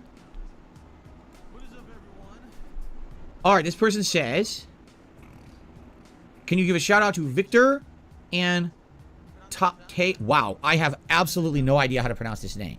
Shout out to Victor and shout out to Taejasn. I mean, Taejasn. I'm not even going to attempt it. Thank you for the dollar tip. They said, we like watching you. We're looking for robust on-demand streaming fun. Again, I don't know if it's serious or not, but thank you for the dollar tip. What makes you doubt the authenticity of it, Phil? Why doubt it? Is it because they use the fucking same words you fucking love saying on a daily fucking basis? They said robust, they said positive, they said on demand. You say all these things. Are they making fun of you? Or are they just fucking fans that like the fucking content? Maybe English is not their fucking first language, where a fucking name like that could not be. Okay. Alright, so guys, that is what we got for shout out so far. So if anyone wants to talk for a little bit, we have some time to kill, a little bit of time to kill here at the end of the show. If anyone would like to tag me and ask some questions. May the 4 be with you, Jay. May the 4th be with you. Excuse me. Yeah, DJ Renault, you wanted running around again, and I think we are not going to get another. This is amazing. Twice now, DJ Renault has asked me to fucking have running around as a centre square. And it looks like on both occasions when we've had running around as a centre square, Phil is not actually going to give us an actual day off story. So it looks like Phil might be reminded of it, who knows? But we've not even talked about his fucking day off yet. Carliga says, if you haven't seen the Phil Spencer, please take half an hour to watch it. It's the best industry insider review of Microsoft. You can watch it during DSP Reacts. I can nominate it. I would do that then. Red Gamer says, I doubt gameplay changes will ruin the competitive scene of Street Fighter 6. Those who want the prize money will learn and adapt to the changes. But here's the point that we're making, okay? Street Fighter has always been a very competitive game that needed at least a modicum of competitive skill when it comes to inputs and timing and things like that. Now, we have seen a watering down of Street Fighter controls ever since Street Fighter 4. In Street Fighter 4, you can literally double tap a corner, press punch, and get a short Yuki. A lot of people had issue with that. Some people didn't. You know, it's all like, what's the barrier to entry? Is it a barrier to entry, or is it that the game should actually have a challenge to it, right? If literally the game now plays like Smash Brothers, right? You're dumbing the game down to a level where there's no execution input difficulty at all. You made it more about just timing and spacing and usage, right? But should there be a level of input challenge? There always has been in Street Fighter and Tekken and Mortal Kombat. There always has been. Are you saying we don't want that anymore? We're eliminating that entire level of challenge. We don't want any moves you do in the game to be challenging whatsoever. They're all just easy mode, can come out whenever you want. It's just going to be timing and usage now. It's essentially, when you think about it, in a fighting game, there's 3 levels of challenge: timing, usage, input, / execution. Well, you don't need that one anymore, right? So, okay, but I mean, now you're changing the whole nature of your game. Is that what people want?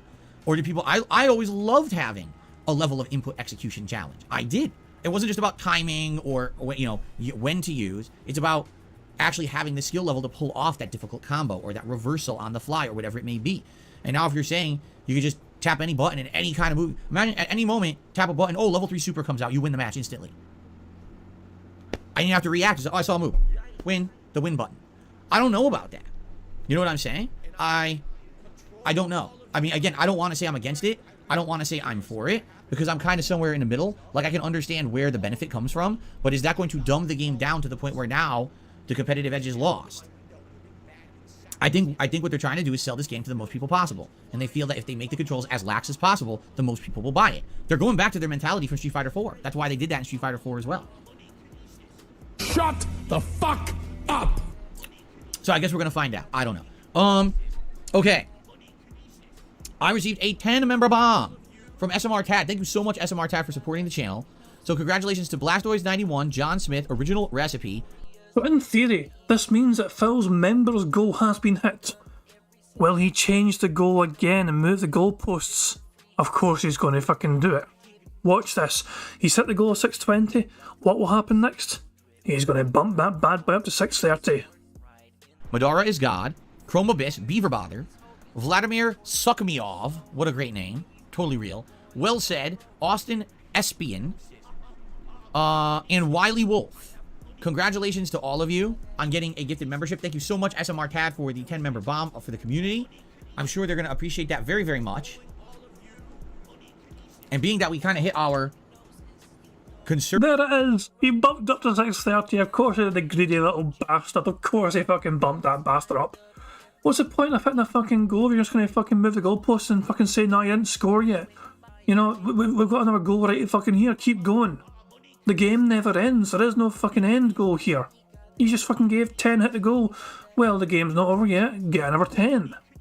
conservative goal for members today early on. I will just say, hey, let's extend that. What did this bitch call that goal? Did he just call it a conservative goal? Conservative goal for You son of a fucking greedy bitch. What the fuck is wrong with you? We've hit our fucking conservative fucking goal. Oh my...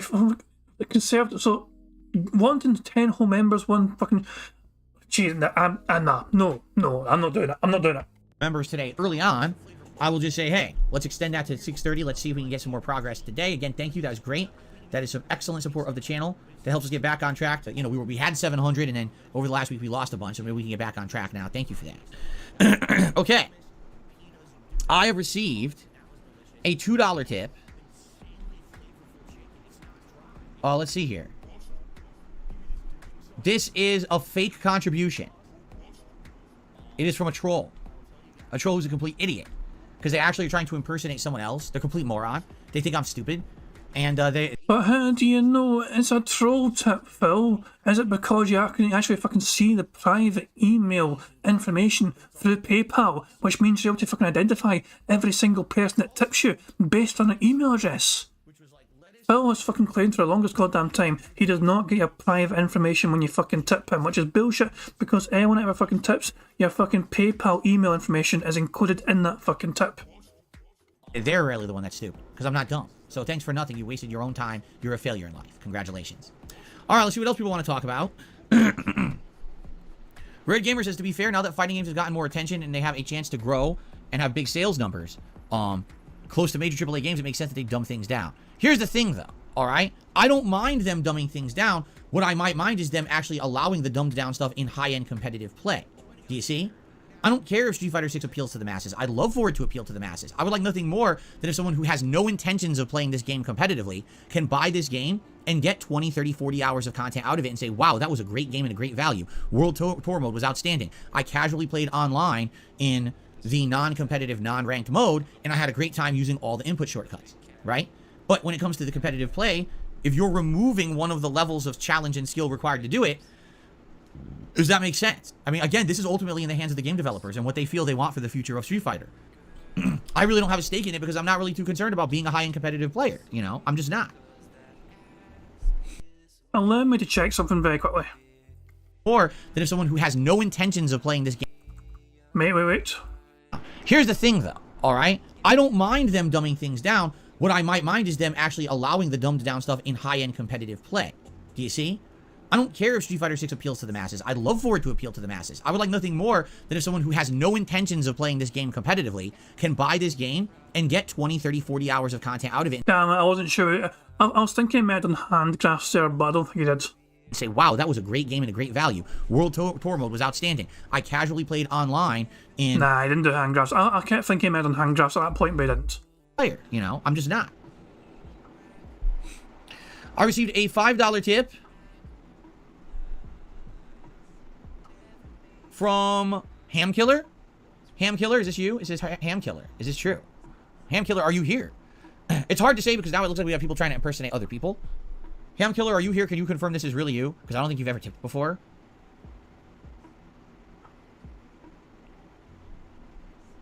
You're not here. So it's definitely not him. See?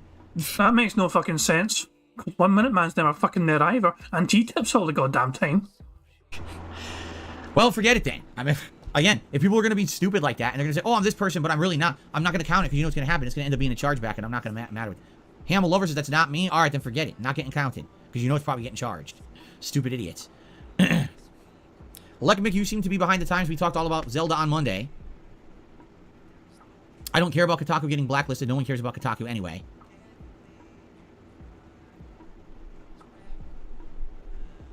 Oh, yeah? Moxer says, since Zelda comes out next week, Friday of next week, maybe the tier maker we should do on Monday night is ranking Zelda games. Now, that would be interesting. All right. That would be challenging, I feel. There's a lot to talk about ranking Zelda games. There really is. Do you think we should do that Monday night, ranking Zelda games? I feel like there's going to be a lot of people contentious and arguing with each other on that one. That would be timely, too, because Friday is Tears of the Kingdom. Okay. I think that's likely what we're going to do. Unless someone comes up with a better idea, I think we're going to do that for the tier maker on Monday. I think that's a great idea. Okay. Sealy Sam, no, I'm not playing Darkest Dungeon 2. I only played the first one very briefly. Okay. Yeah, so sadly we got this, another idiot. It's just so dumb. This person is so dumb they keep tipping and saying they're other people, but I'm not stupid. I'm just going to ignore them.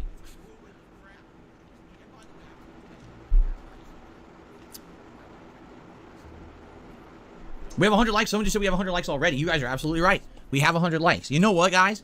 If you don't mind, I think I want to go downstairs and grab a new bottle of bubbles because this one is very low at this point, and we're not really getting enough anymore to do a full bubble blow. So I think I would actually like to go get a brand new bottle of bubble. Hey, he pointed at the camera, which is another bingo. There's a camera, so Badlock's pointing out that he pointed at the camera. So, there we go. That's another bingo. Also, I think D-Dog said earlier on that Phil disappears here for like 5 or 6 minutes. Because, by the way, if you guys aren't aware, I've been increasing the frequency of bubble blowing. Not only do we do it for 100 likes, but let's say, for example, we do a stretch goal and we've been hitting members goals and stuff as well. I've been blowing it for that as well, just to be nice. So, alright, give me a second. You didn't fucking do it for hitting 620 members, you fucking dick. I'm going to mute the mic, run downstairs quick, and just grab more bubbles. I'll be right back. And he's fucked off now. Apparently, we just fucking have to fast forward now.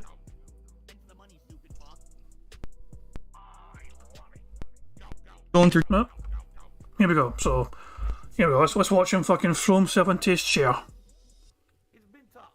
I always think that it's my fault. Well, I found him. Took too long. Took way longer than I thought. So, I'm going through this whole closet. I don't see him anywhere. And finally, Kat says, what are you looking for? And I said, I'm looking for more bubbles. I know we have them. We bought a 6-pack when we got, Jasper years ago. And I know we've only gone through 2. And she goes, oh, I, reorganized years ago. Those are upstairs in the other closet in a drawer over here. I was like, oh, I wish I knew. So I came up here and I got them. So here we go. All right. So it's time for a celebratory bubble blow for 100 likes. Actually, we're up to 127 likes and climbing. Okay. Here we go. And that is a free space for us. So as soon as those bubbles get blown, we have 1 free space on the card. Y'all ready? Ah! Ah! I think the dumbass has his fan on. I need to rewind this. I think the dumb son of a bitch has his fan on or something. So it's blowing right back in his fucking face. Ready? Ah! Ah! Ah! They're popping in my face.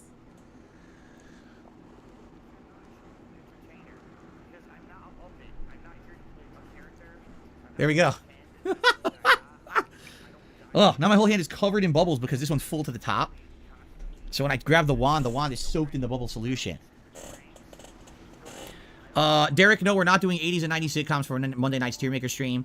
That was a really good idea to do the Zelda rankings. I think that's very pertinent, something we can do because Zelda comes out on Friday of next week. So that's what we're going to be doing, I think. Unless someone comes up with a better idea, I think the Zelda idea is really good. Okay, Jade, it's very possible JP could be M. Bison's teacher or mentor. That is correct. We'll have to see. All right, a bunch of tips came in while I was getting bubbles. First of all, Alex Re-upped his membership. Said, hello, Phil. Thank you, Alex, for becoming a member. Actually, it wasn't a re-upping. It was a full upping. It counts as a new one. So thank you for that. Let's see here. So let's count that as a fresh new membership. Also, Bloomkid did 2 super chats. First one, he said, rank Disney and Pixar movies. Then he said, get a bubble hat and blow bubbles everywhere. You know, I'm debating getting like a bubble gun or something. I think that'd be kind of neat to just open a bubble gun that's full of bubble solution. And it shoots in the room or whatever. Because I could like shoot it this way. They like fly with the fan. They fly towards the camera or something. I think that'd be pretty cool as long as they're not expensive. You would think they're not expensive, right? I hope not. Okay. All right. And Kagome, re-upped his membership. Says, keep up the good work. Shout out to 672. All right, Kagome. Thank you for that. Let's continue. I received a $5 tip. Oh, my God. Now I get it. So, this is claiming they're Varda. All right. Now, is Varda here? Is Varda actually in the chat today? Because this person did a $5 tip. Says, I'm claiming to be Varda. I want to do a shout out to Ham Killer. But the first tip did not say that. The first tip was like, Varda Ham Killer. And I was just like, oh, well, is this Ham Killer? Varda says, I didn't tip either. So it's still not real. All right. So I'm still not counting it because Varda says it's not them either. So obviously this is someone tipping and trying to impersonate other people. So I'm not counting it. You want your tip counted, make a real name and say a real message. Phil is actually trying to get people to dox themselves now to fucking give him money. That's a fucking dangerous thing to fucking demand, Phil. Just saying. Okay.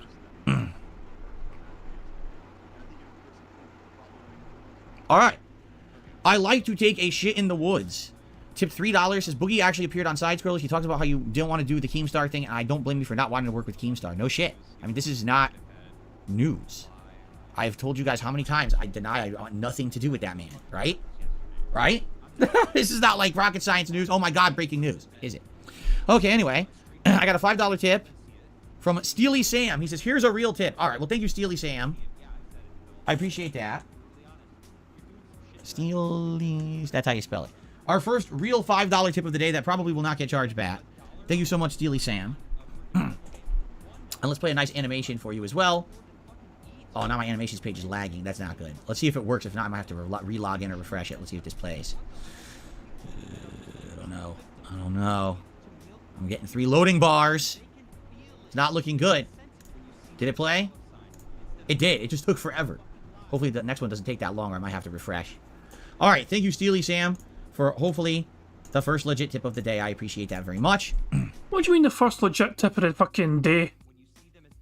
You're sitting on fucking $10 and you got a few tips beforehand for fucking $1 and $2.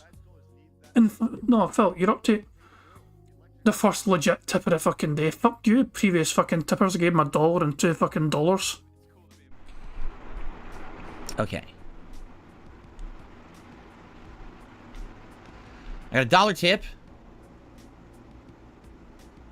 from the troll again, so just ignore the idiot, right? He's a complete moron. And then I got another tip from Edward Spaghettword. Is this real? Edward Spaghettword? You've been in here. Did you tip me? I think we have people who are basically doing fake tips today. So, again, I'm not going to entertain this nonsense. I'm just going to skip them unless people can confirm it's really them or not. Imagine having to fucking dox yourself to fucking Phil's. I'm actually the one that's stupid enough to give you fucking money. Please count it. Fuck off. He's real in the chat, yeah, but is he tipping? Or is this fake? I didn't tip. All right, it's probably the same person. It's probably the same person trying to impersonate a bunch of other people, so I'm just going to ignore it. Okay. All right, so... No, Shadow EX says if enough people start charging back, PayPal could take action against Phil. Regardless of all that, though, if you're fucking you're giving Phil money to troll him, it's still a waste of goddamn fucking money. You know, there's no guarantee you're going to get that fucking money back. There's a likelihood that Phil will be able to keep that fucking money. He won't count it on his fucking content. But you're risking him being able to fucking keep that money regardless. Because you're fucking giving him money with the sole intention of trying to charge him back.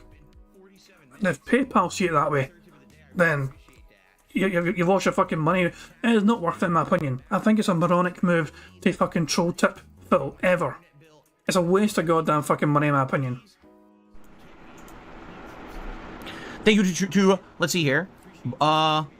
Brosif did a super chat. He says, sending good vibes your way. We're here for you, Phil. Thank you very much, Brosif. I really appreciate that. Let's get that on the leaderboard. Trill1, 817, also re-upped their membership for 19 months. Thank you for re-upping your support there, Trill1. Now, the villain in the chat, is it the villain X or just, it's the villain, just the villain, because there's another person who's called the villain X. I always get them confused. Says, I should just be taking off 2 days a week every week. Listen to me, everyone. I would love to do that. I think if I had 2 days off a week every week, it would be great, because I'd have the 1 day a week where I have to get all my errands done, the shopping, the pet supplies, maybe housework stuff, get all that stuff done one day, and then I would have a whole other day to spend with my wife that would be meaningful. I can't do that. I have to work 6 days You fucking just watched her play a shitty fucking video game yesterday, Phil. a week to afford everything in my life. I'm behind on things. You understand? This is not a situation where Phil can just take time off. Don't you think if I could take Hello. Is that a little fucking, admittance of what the fuck the problem is? He's behind on things. Let's listen to that again, but Phil's actually fucking now admitting openly he is behind on certain specific payments. every week, it would be great, because I'd have the 1 day a week where I have to get all my errands done, the shopping, the pet supplies, maybe housework stuff, get all that stuff done one day, and then I would have a whole other day to spend with my wife that would be meaningful. I can't do that. I have to work 6 days a week to afford everything in my life. I'm behind on things. You understand? This is not a situation where Phil can just take time off. Don't you think if I could take the time off, I would? I mean, wow. Why do you really think I don't want to spend meaningful time with my wife? I've been telling you guys I've been wanting to do stuff with her for years that we haven't gotten to do. You know, I can't do it. If I had more viewership, if I made more, if I was in a better position, I could do a 5 day a week work week. I would love that. I can't do that. I'm in a situation where I just can't. Eventually, yes. You know, this week, because I had 1 day off that I wasn't supposed to have, I'm behind. You understand that? I'm behind now. Horrible things happening in my life. I have to take a day off to handle it, and I'm now behind because of it. So it's just like, it just compounds the problems. You understand? So, yeah, I can't do it. I want to and I can't. All right? I think that's a very interesting segment. I mean, how would you debunk that? How would you fucking, pig-splain your way out of what Phil was saying there? Is it a financial issue?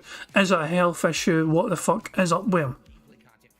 Well, I mean, is it taxes? Is it back taxes? Is it mortgage related? Is it... Who knows? But yeah, it sounds like you had to fucking take time off from work to deal with a money issue. Profit is 95% certain sure it's to do with taxes. Quite possibly. Pickle Man is ready for his daily question. Okay. What was the last sandwich that you ate? Here's your question. Did I ever play with bubbles as a kid, said Derek? Yeah, I did. I liked bubbles as a kid. I used to get, I used to have the giant one. You ever had the giant one? You can go, whoa, make a giant bubble? I think I had one of those at one point. I'm pretty sure I did. So, Carliga says he missed the word interview. Phil Spencer's interview from today on the Xcast. Phil answers about Xbox Game Pass production issues. It's worth watching.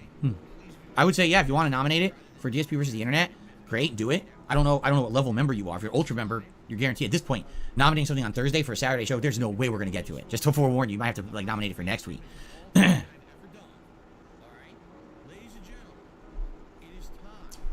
Last sandwich was a pastrami from Subway. Oh, no. No. Here's Phil hating on Subway all over again. We have a question here from DJ Runo. The picker of bad centre squares. How much did Phil make last week compared to the week before? Well, thankfully, Piece of Peace has these fucking easily marked off. Every fucking wee black bar going across here is basically the day off gap.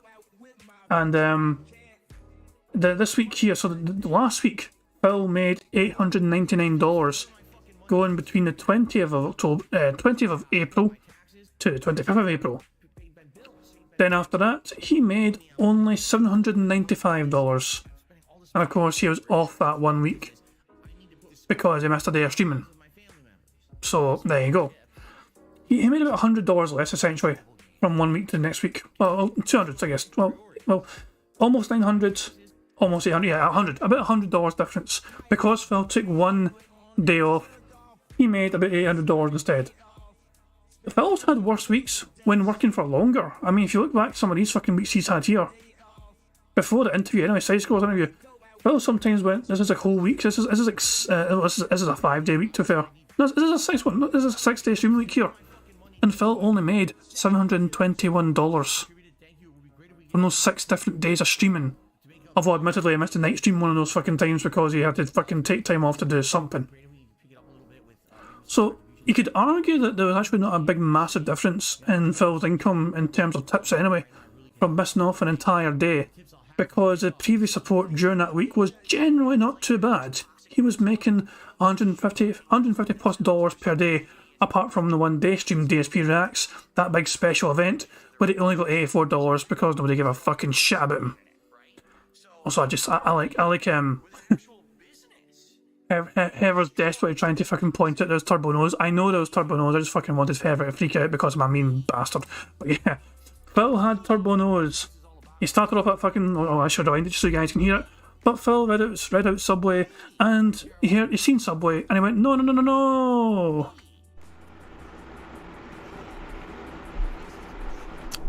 Last sandwich was a pastrami from Subway. Oh, no. No, no, no. Pastrami is great. I love pastrami. A good pastrami sandwich with... Shut the fuck up for a second. We want our bingo horns. Okay, continue. Swiss cheese, some sauerkraut, some mustard, different kinds of mustard, yellow mustard, or even a spicy mustard, or even if you want to do like a Reuben, right? So you have like some Thousand Island on there. Now all that's great, but the moment you said Subway, you failed. You've taken a horrible misdirection. You must rewrite the course. You must stop eating the disgusting Subway. It's really bad. Subway. Yuck. Anyway. No, I've never ridden in a sports car, or what's considered to be a sports car. Closest would be, my schoolmate had a Camaro in high school. Yes, his father bought him a fucking Camaro. His father was stupid. And my friend drove it and destroyed the car, driving it too fast. And I rode in that for a while, and it was not a very good experience, to be honest. Those cars are so narrow and low to the ground that if you're, like, taller than 5'6", you end up smashing your head on the ceiling and shit. They're really not that comfy, at least back then in the 90s, so. Okay. All right. I received a $1 tip, but let's see if it's legit or not. Nope. Or is it? Someone named Danny is saying, I've been blocked for 2 months. What do I have to do to be unblocked? You email me at darksidephil@hotmail.com. You explain the situation of why you think you were maybe unfairly blocked. You send me the link to your YouTube channel. I look at it and I determine if I want to unblock you or not. And just to forewarn you, if you're someone who I recognize was trolling and being a dickhead, I'm probably not going to unblock you. Especially these days, I'm not in a very good mood. Okay, guys, we have to end the show. I know that the show ended up being extended for me to go get fresh bubbles, but we have to end the show now. No, we didn't get a day off. Sorry, not one single instant. Phil had a day off, and apparently he had a fucking enjoyable day off. You know, he said the other day, I hope everyone has a great day off today. You deserve it. But Phil, why? Where's your day off story? It's a Thursday. We need a day off story. You're making DJ Renault look very bad with his fucking bingo picks here. And actually try to jump into some gameplay here. All right. All right, fair enough.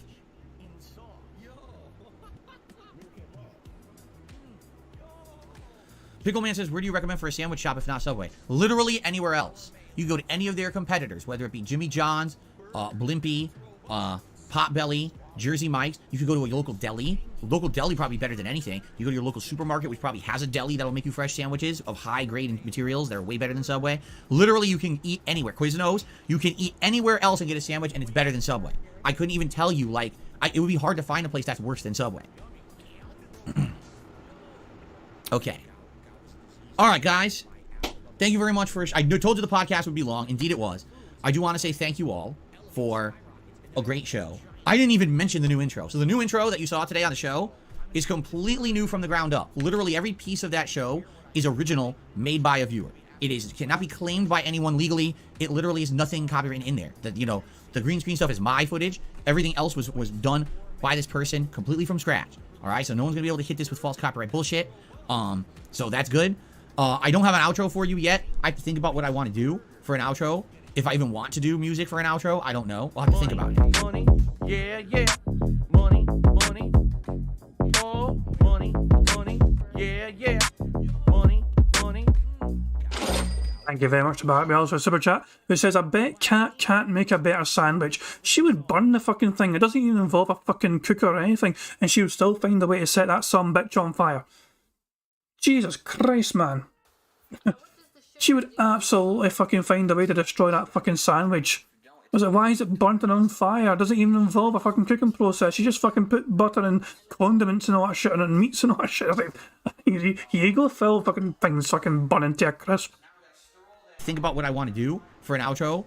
If I even want to do music for an outro, I don't know. I'll have to think about it. All right, but in the meantime... Damien Anderson's asking, the intro was made by a viewer, but was created by Filbert. Make it make sense. You got to understand something here. When anyone does something for DSP and then it appears on his content, he is then officially the owner of said content. So anytime Phil does anything, so he can show off anything right on his channel. Even if a viewer made it, even if someone else fucking does not, it doesn't matter. If it's on his channel, on his stream, he owns it. So that's how that logic works. Doesn't matter if someone else made the fucking intro, it appears on Phil's shitey fucking channel, he then is the fucking new owner of it. Fuck you, person that fucking put on the hard work for it. You don't get any fucking credit. It is all for Phil. Phil is the person that came up with everything, apparently. At least I'll fucking credit people when they fucking make me shit. That intro I've got at the start, fucking before going live on stream, Pixar Animations. The fucking bubble blown animation, Pixar Animations. The outro, Pixar Animations again. To be fair, fucking everything's Pixar. I do seem to use a lot of his shit, but to be fair, he fucking has some good shit. Thank you very much for watching the show, and I hope you enjoyed it, and I hope that you all have a happy spring, and I will see you soon. Okay. Europe Gaming says, did I miss the membership milestone message? I did, but I have it right here. He says, love and support. Thank you for the entertainment. No, thank you, Europe Gaming, for your support and your kind words. And I apologize, I missed that when it happened on the fly. I must have not seen it pop up in the chat. Been busy, but it's all good. Because now I'm here and I'm ready to game. Let's see what happens if I make this, if I make it 480p. I get the feeling it's going to be in the wrong corner here. Watch. Let's see. Let's see. Absolutely right. Not even close to being in the right spot. All right, hold on a second while I scoot this over. Completely wrong corner. Here we go. I think this is where we had it for Star Wars. Was it upper right? Was that a burp? Completely. Yeah, it's a fucking burp. We're one burp away from another free space, so we have one free space already, thanks to Phil getting 100 likes and blowing bubbles. We are one burp away from a second free space. And remember, if we hit 100 likes on this stream, that'll be 3 free spaces. We're only 5 away from a full house, and we're not even finished with bingo yet. We still might get a couple of things ticked off on this card, depending on what Phil says or does before he starts recording for YouTube. So it's still quite possible here. Wrong corner. Here we go. I think this is where we had it for Star Wars. Was it upper right? I think it was. But I now think that it's the wrong size. That I have to resize it.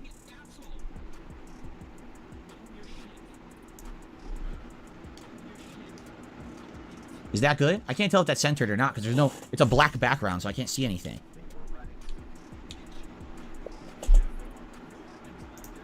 Is that good or is it too small? I gotta get closer. Hold on. It's a black background on black thing. I can't see it. Give me a second. That's pretty close. Yeah, that's good. Yeah, I'm gonna fucking shit, you fucking blind fuck. Blind old bastard. Get the fuck on with it. Maker's asking how's the boring return of Phil? It's been boring, yeah. Phil did not allude to what's wrong with him. Phew. Chris says he works at Subway and he swears they have a new revamped menu. All their meat is cut fresh and everything's different. I'd have to go into a Subway to confirm that. Shut the fuck up, Phil. By the way, if only Phil would update his Windows, you know what I mean, so he could fucking use the Stream Deck that was gifted to him a long fucking time ago. Because I can press one fucking button here and change my fucking visual layout. So, also during the fucking podcast, when I don't need to fucking full screen, I can go a bit more zoomed in. You can see Phil, but now he's going to this fucking, you know, this version here. I press one button, I've got it set up so I can fucking go full screen for you guys. And it's not even proper full screen. It's like, this screen's a full screen fucking button like this. I want to have full screen based on the still see the bingo card and everything else. Yeah, Phil is so fucking goddamn many times. We call Phil a dinosaur all the goddamn time. It's not just because he's fucking 41 years of fucking age. It's because he does not want to fucking get with the fucking times and modernise when he should be fucking modernising. This guy was an apparent innovator of the fucking Let's Play scene, and yet he's been left in the goddamn fucking dust by his goddamn fucking predecessors and his fucking peers and everything else, and he is fucking now just a remnant of the fucking past because he refuses to fucking get with the fucking times. He refuses to fucking update his fucking operating system so he can fucking have a stream deck available to fucking make his fucking setup more professional. He refuses to fucking do the shit for his fucking audience. Instead, he fucking keeps fucking snorting and burping down the goddamn camera. He keeps fucking showing how fucking much of a bumbling buffoon he is, trying to fucking get his goddamn webcam straight. He's too fucking blind to see it properly, so he has to fucking manually change it every single fucking time. He could fucking easily, with one button press, fucking have it fucking go to different corner. This fucking webcam he's got here right now, he could press a fucking button and it could go to a different corner of the fucking screen. One simple button press, it could move both things together at the same fucking time. It would need to fucking manually do it each fucking time. But nah, that's too much. Phil doesn't want to fucking update his shit. It works for him.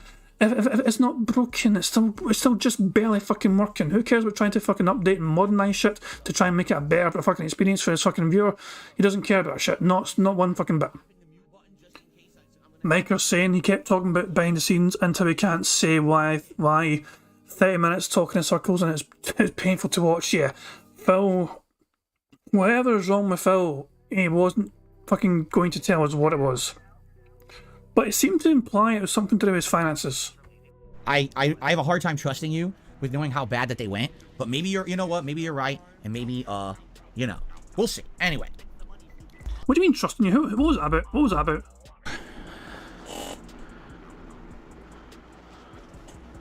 Chris says he works at Subway and he swears they have a new revamped menu. All their meat is cut fresh and everything's different. I'd have to go into a Subway to confirm that. I have a hard time trusting you with knowing how bad that they went, but maybe you know what, maybe you're right, and maybe, we'll see. Anyway. It's time to try Star Wars again, everyone. I'm very skeptical about this running well today. Here's what we're going to do. Alright? If the game... Damn it. He said running well instead of running around. I thought for a second film I said running around, but he said running well. Son of a bitch. I'm very skeptical about this running well today. Here's what we're going to do. Alright? If the game runs well, I'm going to continue to play it the way I was playing it. Exploring the open world, having fun, doing the optional content. If the game still runs terribly, then I'm just going to do the story. And I guess we're just going to go through the main story. And that's sad, because I was enjoying the open world content. I feel like it's meaningful, and it adds to the overall experience of the game, and it's intended to be played that way. But if the game is going to continue to chug along and be a piece of dog shit, then I'm not going to do it. We're just going to do story content. And it sucks because we might beat the game fast doing it that way. But I guess we're going to find out. You know, I spent fucking almost $70 on the game, so I'm going to play. I'm not going to just ditch the whole game. It's unfortunate. Here we are, May the 4th. This is supposed to be a celebration of Star Wars, and we have to, like, hope the game runs well, right? It's like, Jesus. 2023 game development is surely something else, isn't it? So let's go to options. Let's go to visuals. We're going to go back to performance mode. All right. Maybe we should turn off motion blur. You know what? Maybe if we turn off motion blur, it'll help. I don't know. Maybe we should try. I think we're going to try that. Just for the hell of it and see if it affects anything. Okay. Derek likes the new intro. Yeah, it took a while for the person to make it. It did. It actually took a couple of weeks for them to make that new intro. May the 4th be with you, Oceano Lover. Shia says, good, let the hate flow through you. Jess says, I just got in. Hope everything's okay. Thank you. Turn off film grain. I actually didn't even notice the film grain. Did you guys? I didn't really notice it. Chromatic. I don't know what chromatic aberration even is. Does it say? It doesn't tell you even what it is. I will leave this on for now. May the 4th be with you as well, Derek. All right, here we go. Let's see what happens here. I believe chromatic aberration might be something to do with some sort of kind of reflection kind of thing. Maybe an effect relating to reflections. I don't know. The game is patched. I confirmed the patch was loaded and everything during my time away.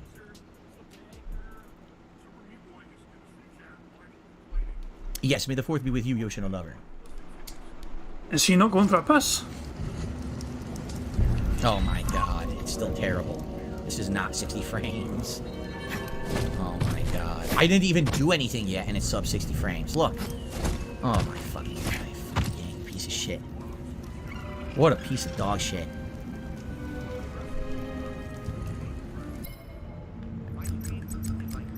Fucking assholes.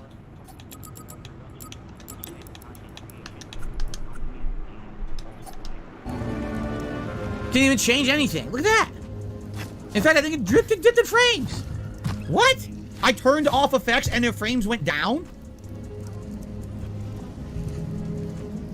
Holy fucking shit. That was fucking hilarious. I don't know, that was so fucking funny. What was he fucking expecting? What the fuck was he fucking expecting? Apparently, Brian A says chromatic aberration is a phenomenon which light rays passing through a lens focus at different points depending on their wavelength. There's a fucking Google answer if ever I fucking saw one. But yeah, either way, Phil turned it off and it didn't do a goddamn thing. We're almost finished with the bingo. Brian says refresh probably if you want a real laugh. I will refresh soon. We're almost done with the bingo. We're almost fucking have to go. Sadly, we're almost going to fucking finish with bingo. I don't think we're going to get a full house. But apparently, if we refresh the stream after we finish bingo, the card, and we go to current fill, we'll get a good laugh.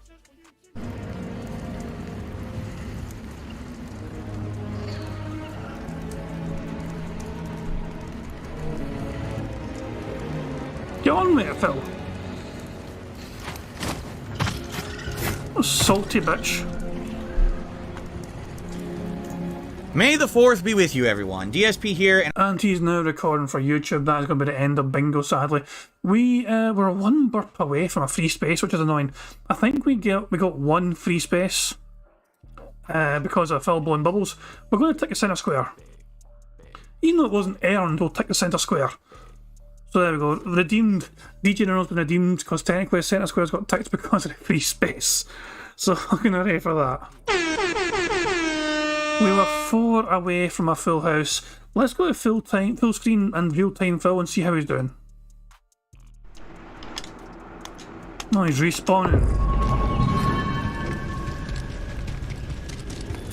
The area for enemies. Isn't that pretty? I recognise the sequence. He's going to jump down to forward there. He's going to jump down to his pit and die. This one's mine. Yeah, I recognise what's going to happen here. He's going to drop down his pit and die. Is he still dying to his frog boss thing? Hey, watch it. Countering resistance. Such amazing commentary. What meaningful fucking content he's creating.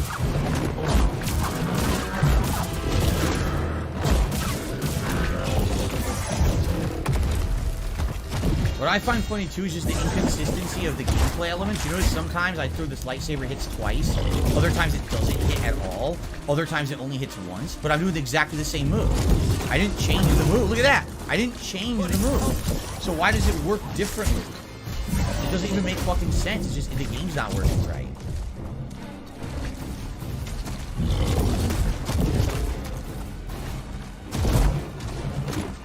I'm going to watch him die once and then out there. One death. Jump! Jump! Okay. Oh, he died. What even happened? What do you mean what even I happened? had full health. I was doing a... No, bitch, hold on.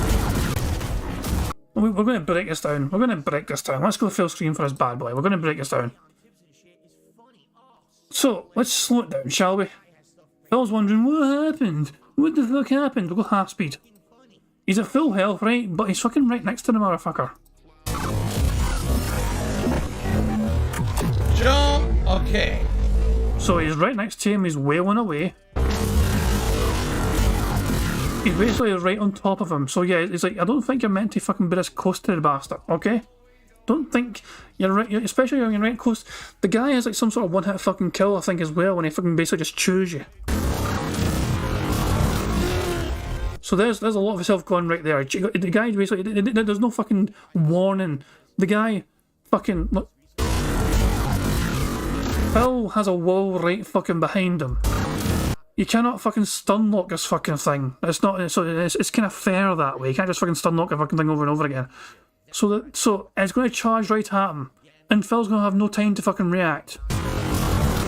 And just like that, most of Phil's health is fucking gone. And it goes right again, straight away. Double attack right fucking there. Phil's health went from full to 0 in a double attack because he fucking pinned himself against the wall when he was trying to wheel away one-on-one fisticuffs with this big-ass frog.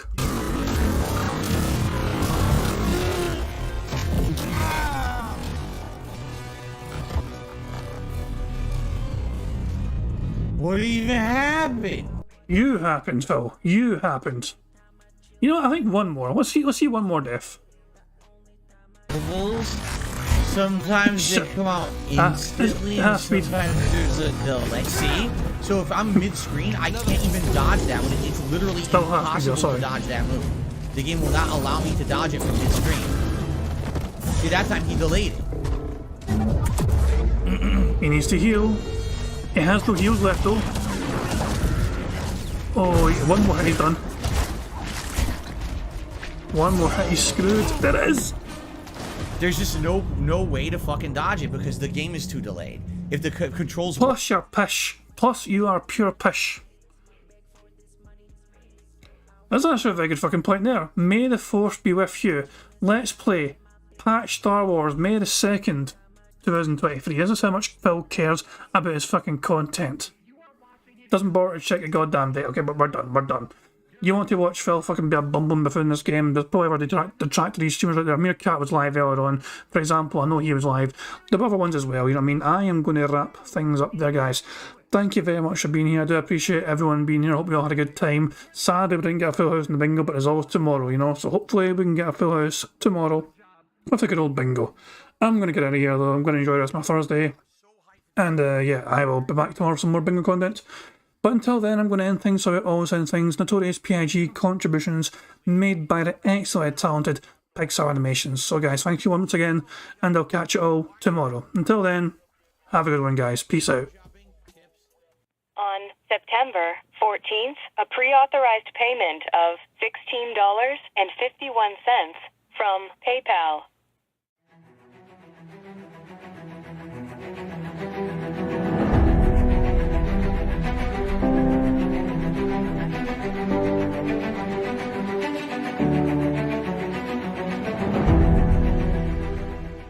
All right, Luna Mills has tipped me $1.30.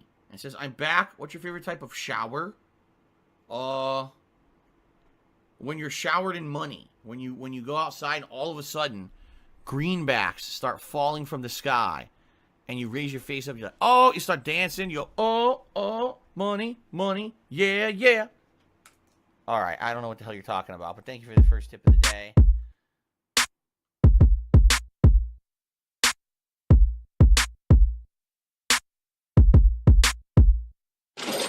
Money, yeah, yeah. Money, oh, money, yeah, yeah. Money, yeah, yeah. Money, oh, money, yeah, yeah. These contributions are mandatory. Money, yeah, yeah. Money, oh, money, yeah, yeah. Money, yeah, yeah. Money, oh, money, yeah, yeah. These contributions are mandatory.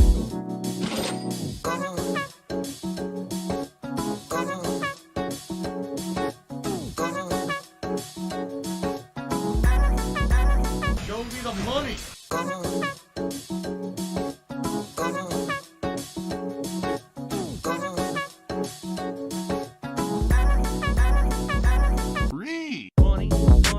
yeah, yeah. Money, oh, money, yeah, yeah. Money, yeah, yeah. Money, oh, money, yeah, yeah. These contributions are mandatory. And it's gone, just gone like that in an instant.